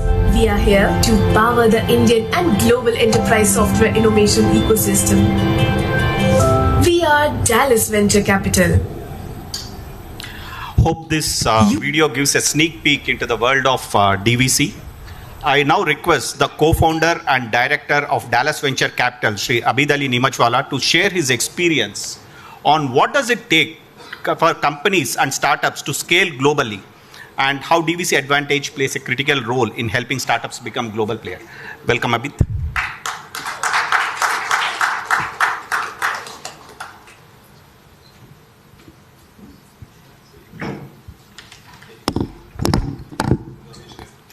Can you hear me at the back? Thank you. First of all, a very warm welcome to Honorable Shri K.T. Ramarao for being our chief guest over here. I know he's been between flights from Bombay and on the way to Davos, so we really appreciate the sponsorship that you provide to us. We are also delighted to have the distinguished delegation from Jamaica. Welcome to Dallas Venture Capital's announcement of its DVC Fund 1, India Fund 1. Honorable Shri Pandian, Mr. Ranjit Reddy, joining us over here, Honorable Member of Parliament, and Shri Jayesh Ranjan for being here with us, entrepreneurs and all the guests in the audience. First of all, let me start with telling you how delighted we are to be over here together in the T-Hub facility and announce with MSR, who not only did a wonderful job of announcing the partnership, but also bringing the 5 portfolio companies in which DVC has invested over here to make it very real on what Dallas Venture Capital is doing, but more importantly, how the startup ecosystem here in India in general and in Hyderabad and Telangana in particular has become so robust. You know, in 1997, I personally had the good fortune of starting to sell technology services when I was at Tata Consultancy Services, both in Japan and later in the United States. And it was very interesting because at that time, the Indian brand for technology was not established. So we understood firsthand, I personally understood firsthand how difficult it was to sell to enterprises, large enterprises in the United States and all over the world. And we learned it over the 25 years in a very hard way, but with the blessings, we were very successful in establishing the Indian IT industry all over the globe, where large enterprises today are buying from the Indian IT industry. But as I went through my 30 years of career in the IT industry, in spite of all the success that the services industry provided in the country, to the country, the question that I was always asked was, when is the next Google going to come out of India? And here it is, in our audience, we know there are people who will create the next Google over here. So in my own second innings, I decided to help this whole revolution which is happening, which could make India the SaaS capital of the world. And I'll share my thoughts why I am so excited about it. So for any country to be successful, we take lessons from the Silicon Valley and other places where startups, and especially software enterprise startups, have done very well. And there are 4 key elements of how a successful startup ecosystem can be developed. The number 1 is talent. And I don't have to talk about the Indian technology talent, because now that is a given, it's an established brand. Number 2 is capital. And organizations like Dallas Venture Capital are funds which are able to cross-border bring capital not only from the United States, but from here within India as well. I always say that our parents were the fixed deposit generation. All the money that they had, they put in fixed deposits. And then we became a generation of stock market. So since 1993 and liberalization, we started investing in stock markets. Now this generation, as wealth is getting created in India, as India marches towards the multi-trillion-dollar economy, people are willing to make investments in more risky ventures like venture capital, where although there is risk, but the reward is much higher. The third aspect, which is of key importance, is the ecosystem that gets developed. IITs, various technology institutions, but most importantly, sitting here, the example of how the government has been promoting. I have had the privilege of hearing Mr. Ramarao himself traveling to Davos, over here, promoting all of this. The T-Hub is a very great example of his creation, where the whole ecosystem of encouraging young entrepreneurs to be able to take that risky step, but at the same time helping them, hand-holding them, mentoring them through various accelerators, hubs, connectors, and all of the other enablement that the government can provide in terms of ease of doing business is now available in India. I wish we had that when the Indian IT industry was growing, but entrepreneurs sitting here, you are very lucky that you have that overall ecosystem developed to help you. I talked about talent, I talked about capital, and I talked about the ecosystem. The fourth thing, especially for enterprise software startups, that is very important, is having buyers here in India. And with our developing economy, today large enterprises here in India are both adopting technology. As a country, we did very well in the initial years in what is called as B2C.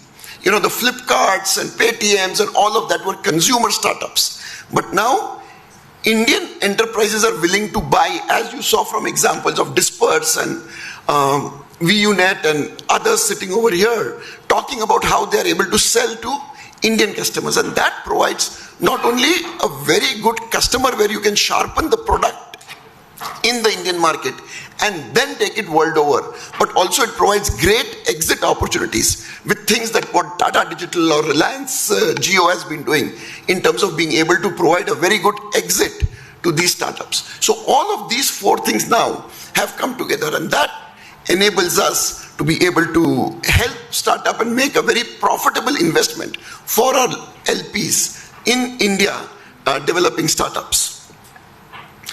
The opportunity for India is extremely high, and through launching of this fund of Dallas Venture Capital, we believe that we are here purely for the entrepreneurs. And I talk about 4 C's of how Dallas Venture Capital India Fund will help local entrepreneurs becoming successful. The first C is capital, which every venture fund brings. The second C is counsel, the mentorship that MSR talked about. I'll give you an example. For one of our firms called Planer, where we made an investment, we realized that they had a strategy, and that strategy was about leveraging LiDAR technology in various aspects of businesses. We helped them sharpen that strategy by working very closely with them to only focus on one industry, which is the insurance industry. And today, it has become very successful selling to one vertical, because when you're selling to enterprises are difficult to sell, they are lazy to buy, and very slow in adopting technology. We are a team of people, myself, Dayakar, Rahul, and Shyam, Gokul, who've worked, and 27 more partners at DVC who've worked in enterprises. We are a group of people who either build businesses, or we have sold to enterprises, or we have got people who have bought in large American and global enterprises. A lot of our LPs come from IT Serve organization, which are small Indian IT services companies who are selling to American customers. And all of these are able to understand what an enterprise needs and help our venture portfolio companies to be able to sharpen their strategy, sharpen their product message to take to the customers. So that is the counsel we provide. The third is our connections. Having been there, done that, being able to not only provide customer connections, especially for Indian startups starting here in Hyderabad and across India, to be able to access the global markets and be able to get introduced. We heard from Disperse. Even while we were evaluating our investment at Dispersed, we were able to find them a customer to work with, because all of our advisors and partners work in multiple US enterprises. And when we look at a company, we not only evaluate it from a team, traction, and talent perspective about some of these companies. And guess what? If they like, they not only give us a green signal and good input to invest, but they also provide a platform for those companies to be able to sell to those very enterprises. And Disperse is a very good example of having done that. So the 3 C's were about counsel, connections, and capital. And the 4th C is most important: in control of his or her business and make a success out of it. By builders of businesses, sellers and buyers at enterprises. And we feel very excited about having done 3 funds before, the last one in the... Thank you, Abid, for talking about how DVC can help the ecosystem and help the startup scale globally. Now I request the founder and managing director of Dallas Venture Capital to share more details about the DVC India Fund and also about the startup ecosystem with particular reference to the enterprise startup tech. Dakar, please.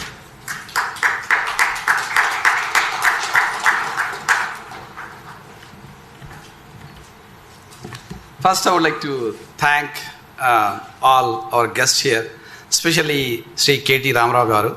I call him Ram. He's been a good friend and also good, really, supporter of really, as you can see, T-Hub is the best example what happened to Hyderabad ecosystem. So let me kind of also thank some dignitaries from Jamaica. Thanks, sir, coming here. Like I know our MP Garu, Ranjit Reddy Garu, and also Jayesh Ranjan Garu also has been a very big supporter of our fund from the beginning, and also now we are growing here in India too. Same time, MS Garu really has been wonderful in getting to know you for last few weeks here, especially right across the street, coming over here for lunch or dinner. So it's been wonderful. Thank you again, all of you coming here. I would like to kind of walk through, a few things about the, startup ecosystem actually in India. If you look at what happened last 9 years, and then also we'll talk about what Abid said, like really how DVC helps enterprise, especially companies selling to enterprise customers. But I'll talk about especially what happens in the enterprise itself. So let me kind of go through quickly. I think some of you already know. It's interesting. India last close to 10 years has close to 60,000 startup companies. Out of it are close to 6,000 got funded. As you can see, close to $136 billion funded. And one interesting thing, as Abid mentioned, especially enterprise software tech is the dominating startup world right now, pretty much. And out of this one, really, as you know, close to 108 Indian startups have become unicorns. I'm happy to tell you, I think we also have a unicorn item in Hyderabad. I think most of you know, a Darwin box. I don't know if it's here or not, Rohit. So it's good to see some of the unicorns are coming up from Hyderabad too. But one interesting number you see on the bottom here, there are close to only 10,000 investors actually, what we call angel investors in India. So 1.4 billion people country, we have only 10,000 angel investors are investing in startups. That's a very small number. If you look at in the US, there are close to 3.5 million registered angel investors out of 300 million, population. So I think it's a great opportunity for, as Abid mentioned, our parents were investing mainly in fixed deposits. We invest in stock market. Hopefully next generation will invest in the startups. Now that's what happened in the US, right? Most of the money came from angel investors, not only giving the money, but they have provided a lot of good advice to them. So next really, I would like to kind of talk about the comparison of really these three countries. I think you will see we always will be talking about mainly about these three countries going forward, I'm telling you. Most of other countries in Europe and all that, unfortunately, pretty much kind of stagnated, and Japan also stagnated. But if you look at these three countries, still startup really funding happens a lot in the US, even today, right? But you can see India, where we see the basically mobile connections and also internet penetration has grown. I think that gives a great opportunity for people to not only sell here but also sell outside. So what does this tell you really? This great really opportunity for entrepreneurs here to build that enterprise software, go to global market. Next really I will talk about really how much funding happened from 2020 to 21-22. If you look at, there are close to $12 billion invested from 20 to 22. Out of which, if you look at actually from 21 to 22nd, really actually went down almost 40%, right? That's what you call kind of dried up a last year capital. But it's interesting if you see enterprise software here actually increased compared to any other industry. That's what we're talking about, going from a consumer startups to right now enterprise startups. That's an opportunity, right? And also deep tech. A lot of companies here I have seen. Pretty sure some of you heard. I'm happy to see here we also have a T-Works here. There are some deep tech companies I just saw last few weeks back. KTR Garu actually talked about some of these satellite companies being launched here. So it's great to see so many other technologies coming out from Hyderabad, from India. Then other things really, this is the slide really, if you look at what's happening in the overall country, so there are close to 13 billion raised enterprise software companies, but a lot of the money actually went into, you can see, Bengaluru, then after the Chennai and all that. As is natural, because they had ecosystems, as we talked about.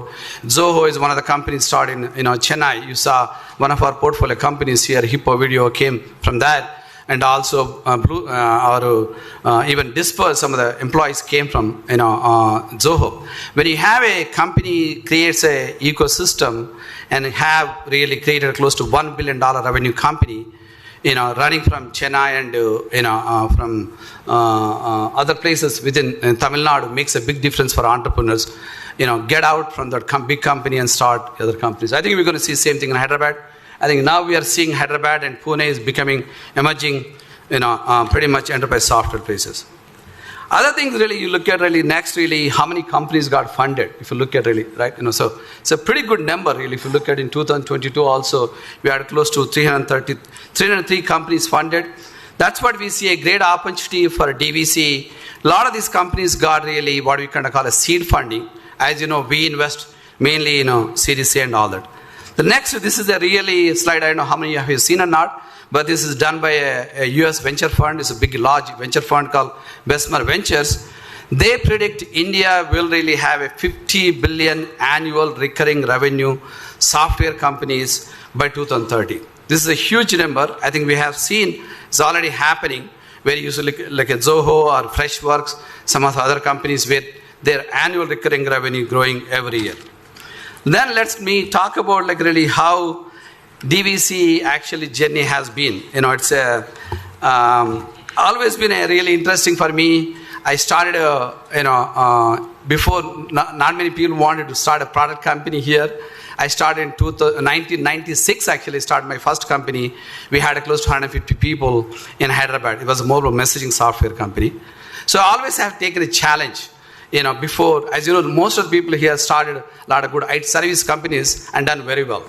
But I always taken a little challenge. Maybe that's my nature. Same time, really, when it comes to venture in 2012, I took a challenge. Even though really in Dallas, we did not have any venture funds. And pretty much it was a pretty hard time to start a venture fund. But I took a challenge. And as you can see, really, we used to call Naya Ventures. I remember meeting KTR Garu, and he said, you should become our #1 Telangana fund. Sir, one thing I can tell you today, I'm happy to announce, you're going to announce this 350 crores fund, which is based in Hyderabad, right across the street. I'm pretty sure you remember when you came, we talked about it. So here is our journey. You can see right now, started as a small fund from friends and family, mainly our own, team's money, $7.8 million. Then it grew to $28 million. Now it's close to $130 million pretty much we have raised and invested in almost close to $50 million. The combined, these companies already raised close to, right now, $500 million companies right now. So with that, we are also able to take some exits and return to our investors. So now this, the US fund we launched last year in 2022. It's amazing, really, during COVID time, without leaving Dallas, we were actually able to raise money. People were surprised. Now we are launching in 2023 our India fund. So what do we do? You see, this is our proven thesis right now. We have learned a lot of lessons. As you know, in the Naya Venture Fund, we are investing very early stage. Then we realized really we are also investing very small amount of money. That's where we decided in 2018 we had to invest at least $2 to $5 million minimum.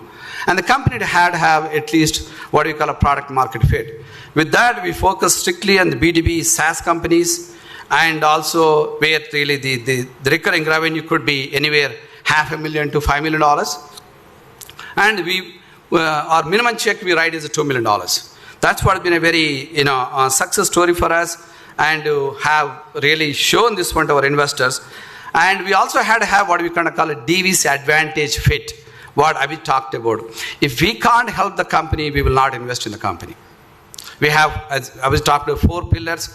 One is really helping them in the business development, recruiting the talent, and also raising next level of capital, and also getting strategic partners. If those 4 pillars, if we can't help them, we will not invest in the company. This is really our kind of, I know it's more technical here. a lot of software engineers there. I'm pretty sure KTR also understand this stack, what I'm talking about, where you really, if you see, we invest in the gold area, where we look, that's where we focus. 50% of our investments will go into the bottom gold area, cybersecurity and cloud ops, DevOps and all that. Other 50% we kind of call goes into intelligent applications. Why do we focus on this? Because if you look at most of our connections are in the IT buyers. People work with me or people work for me or Abid. We have a lot of these people are VP of engineering or CTOs, CIOs in large companies right now. So I always tell people I shamelessly use my connections for our portfolio companies. So it's been really very, very helpful for our companies. As you can see today, we had our 5 companies talked about how we are able to help them. So these are, some of them are India companies, some of the US companies right now. So this is where our really focus is. If we're not feeding that focus, we try to kind of make sure, get some other investors to invest in them. So these are some latest India companies. Some of you saw today, like 5 of them. I'm happy to see, Disperse, we invested 1.5 years back. They have grown. And we also got my first customer in the US and a sales team. That's really important. Not only I kind of call, you cannot fish for some of these companies every day. They had to fish themselves. So the number one problem in the US is hiring the best salespeople.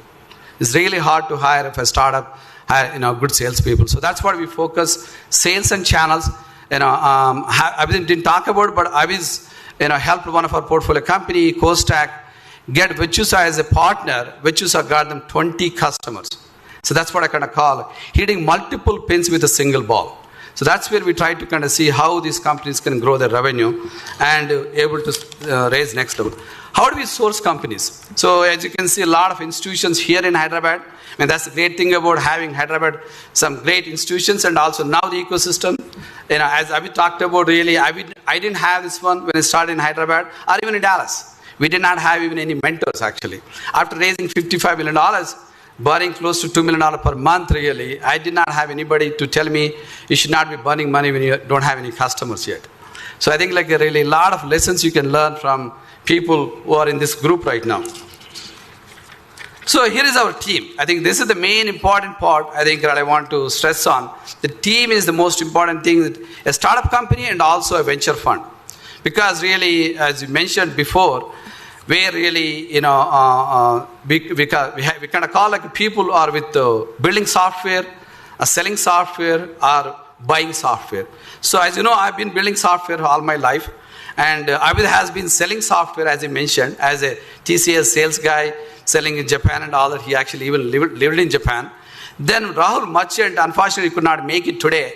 But Rahul has been actually buying software as CIO at Merrill Lynch or TIA Craft and all that. By the way, I'm really happy to tell you actually, Rahul actually invested $5 million in our US fund from their TIA Craft fund, then really became our director and also partner here.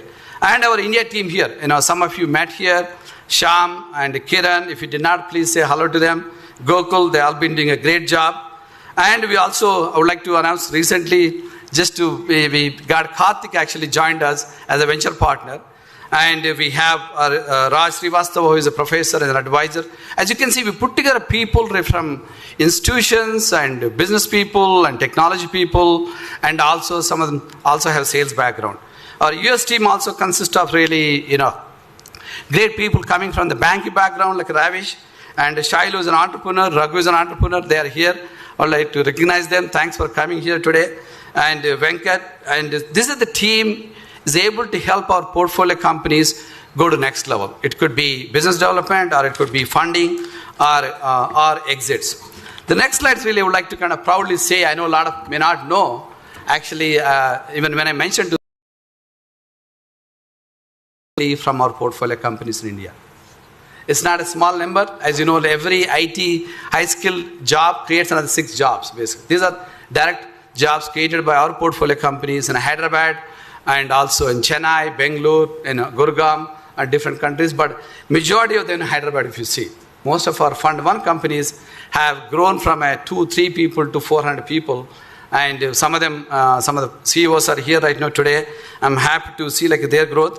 And our goal is really to become a $1 billion AUM really fund 500 million in the US, 500 million in India. So that's our goal. And creating, sir, like our goal is in India, creating 25,000 jobs, these high-skilled jobs through our portfolio companies. Thank you. So last really, I think Abid already mentioned, if you look at really, these are the building blocks for any startup. You can see the government here already provided two things. One is like having good institutions, a good talent pool, and also good government support with the T-Hub, T-Works and all that.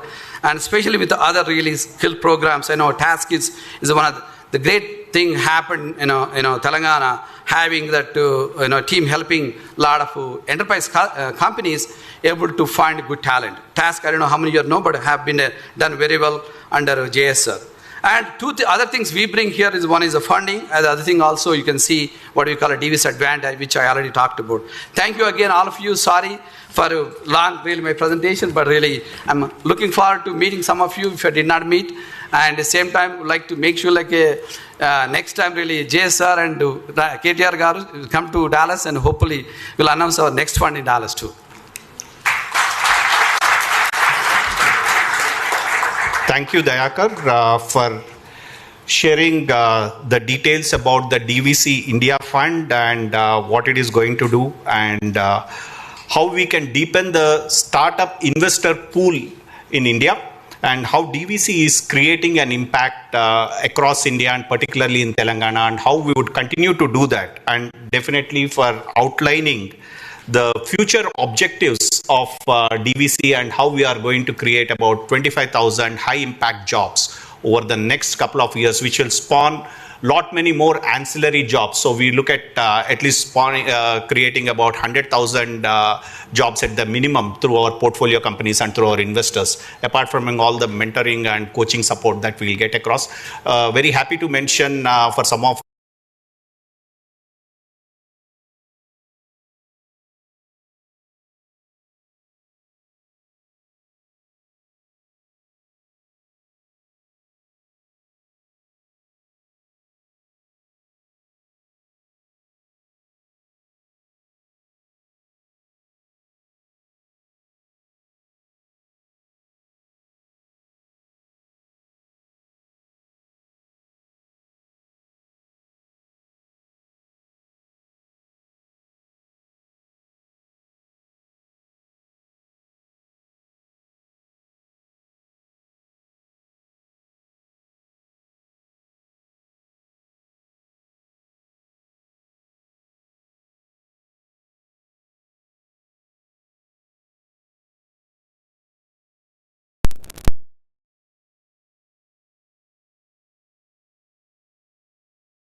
we will, I request our chief guest, Shri KTR Garu, to formally announce the India Fund, DVC India Fund.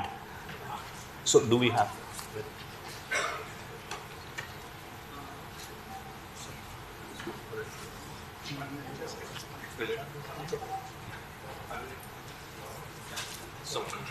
Okay, yeah. Yes, please, yeah.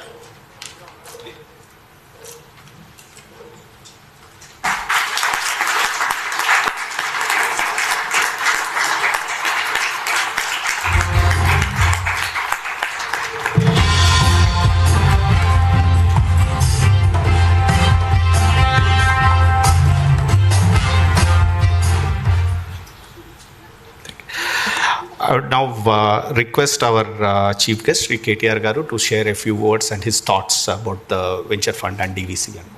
Thanks. Thank you. Firstly, my sincere apologies. Our flight got delayed from Bombay, so unfortunately we had to show up late. Otherwise, I'm not really one of those people who actually makes you wait. But thank you for waiting. Thank you for being very, very patient. I'd like to take this opportunity to welcome the Honorable Minister of State from Jamaica, Minister for Industry, Dr. Norman Dunn. I'd also like to welcome his friend Wilfred, who's also here from Jamaica. And they just went around Hyderabad. They went around some of our friends, Honorable MLA Huzur Nagar actually took them around. Norman was just telling me that Hyderabad is really impressed him. So next time, I think you should bring in more checks, and next time possibly our startup community also will be helped from some money from Jamaica. Thank you, Dayakar Garu, for inviting me. Thank you, Dr. Ranjit Reddy, Abhi, MSR, and of course, Jayesh Ranjan. Firstly, my compliments to Dayakar and the entire team of Dallas Ventures, because, I've heard this before, I've said this before, I'll say it again.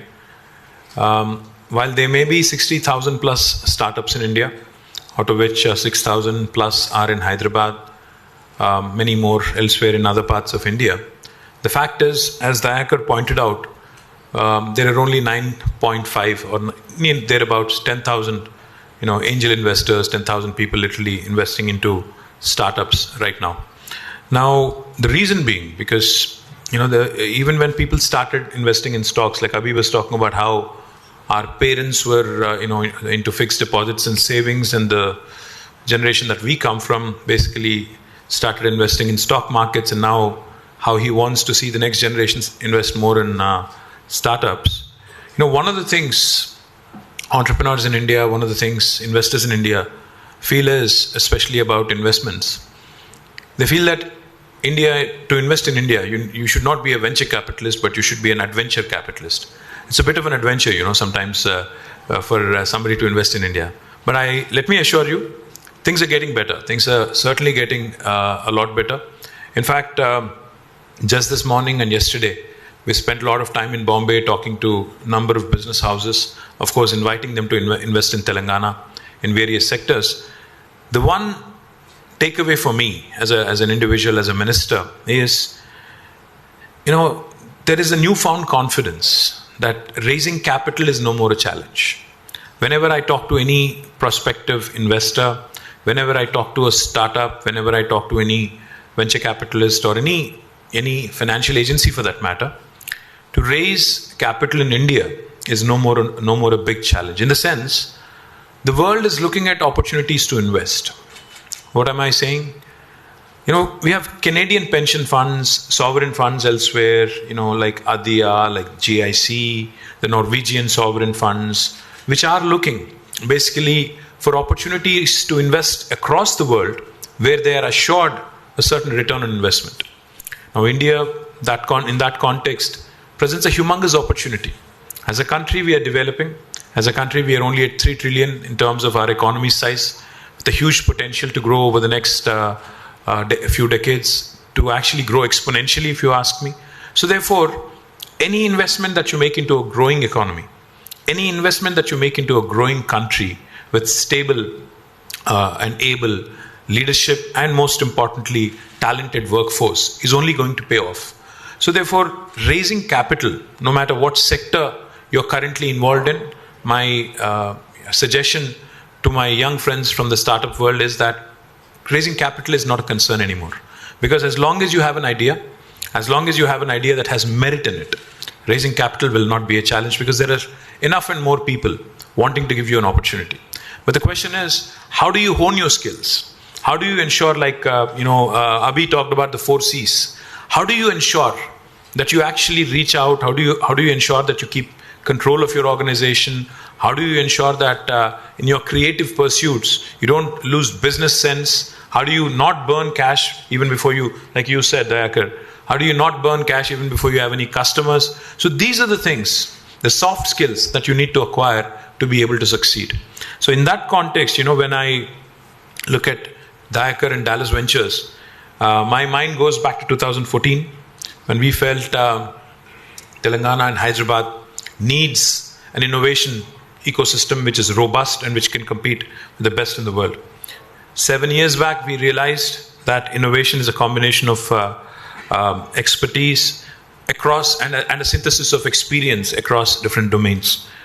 We wanted all kinds of stakeholders to come in, participate in, with us, with the government, and build this ecosystem.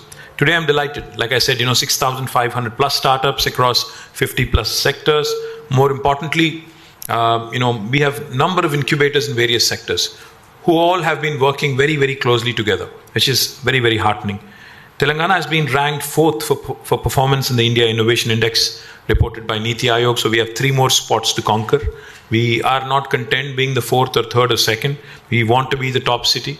And we also, in fact, as per the Startup Genome Report, Telangana stands in the top 10 cities in the global ecosystem in affordable talent, top 15 in Asian ecosystem for funding, top 15 in the global ecosystem in the bang for buck category. Now all of this put together will give us more unicorns, more impact.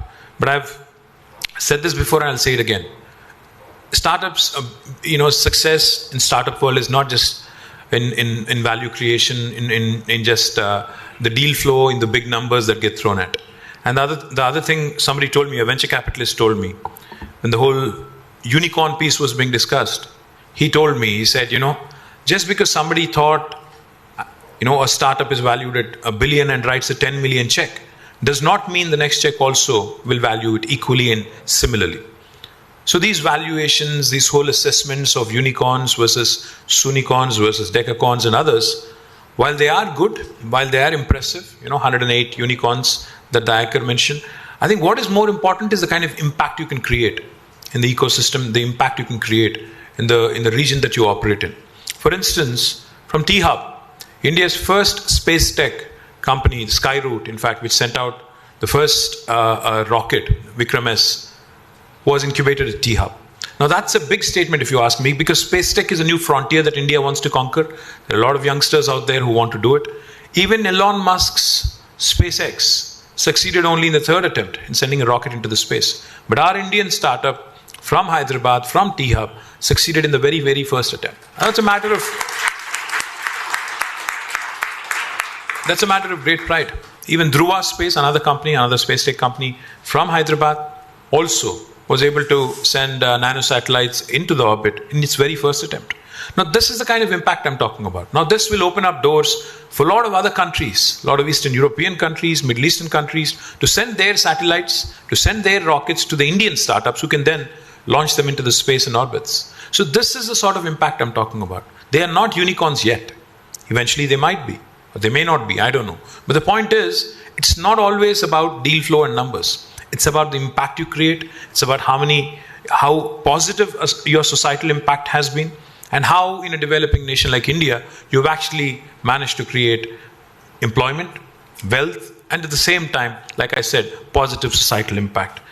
I will just close by congratulating Dayakar, because 350 crores is certainly a very, very decent ticket size. And I'm hopeful, like you said, you want to build a 1 billion fund is what you said, tech enterprise fund. And I do hope and believe and pray that we'll get more than 75-80% of that 1 billion eventually to Hyderabad and Telangana, because we don't have very many VC friends right now who can kind of open their purse strings and help the startup community here.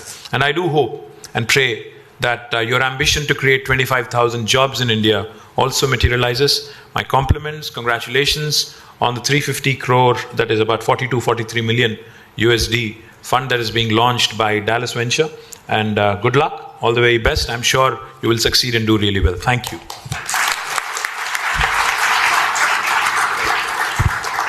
Thank you, sir, for first reinforcing the fact that capital is not a problem, and that's huge encouragement for all the startups. And then also reinforcing the fact that it is the impact and not the valuations that one should chase. And it's a very important message for all the very young entrepreneurs, young startups over here. And definitely we do promise that we have our heart in Telangana, and there'll be a chunk of stuff coming down to Telangana. We already have invested one company, and we would look forward to doing more investments over here. And thank you, sir, for sharing your valuable time and coming over here. As a token of gratitude, we would like to present a small gift.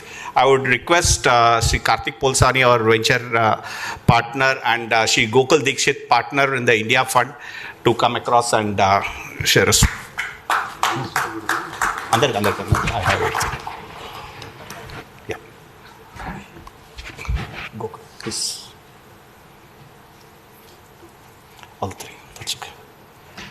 I would request Sudhir. Yeah. Okay. We have it for everybody, sir. Okay, so we have request, Gokul to give it to our friend and guest from Jamaica, Sri Aman.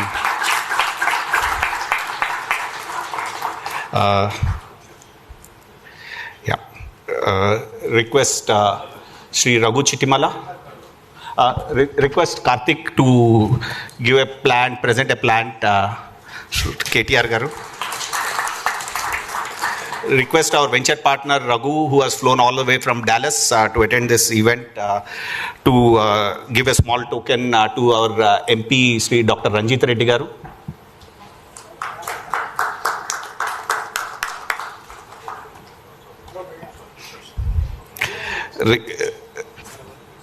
Give anything, just that's fine.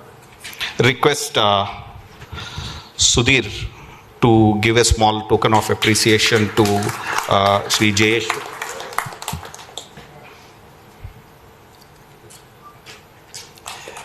Request Funny and Sridhar, please come over. Sorry, just Funny and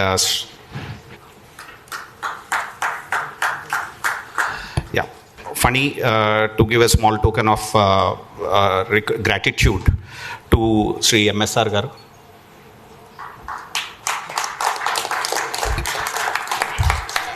And okay, Sridhar, we also have a beautiful, lovely portrait which you would of the street, which I would request Sridhar to give it to Sri, our chief guest KTR Garu. Wow.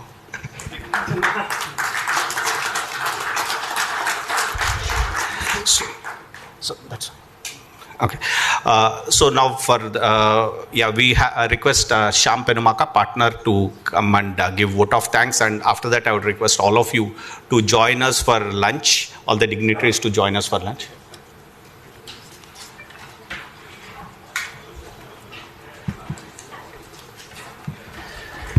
Thank you all. I would like to thank Honorable Mr. Sri K.T. Ramarao Garu to come over and give his wonderful message here. I would also like to thank Sri Jayesh Ranjan Garu for giving all his guidance in the last 2 weeks to make this program successful. I also would like to thank Sri MSR Garu for all the partnership opportunity with the T-Hub.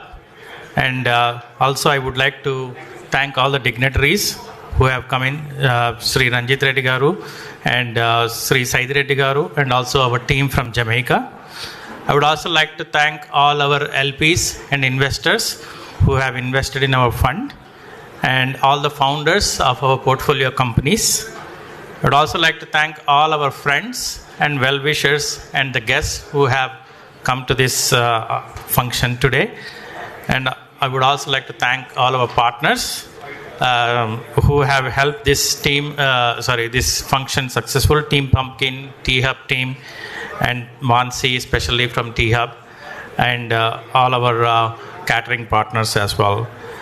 I would also like to give special thanks to all the media who has come here to cover this event. And also I would like to thank all the people who have come here, and wishing you all a great and happy Sankranti, and thank you very much for being part of this event.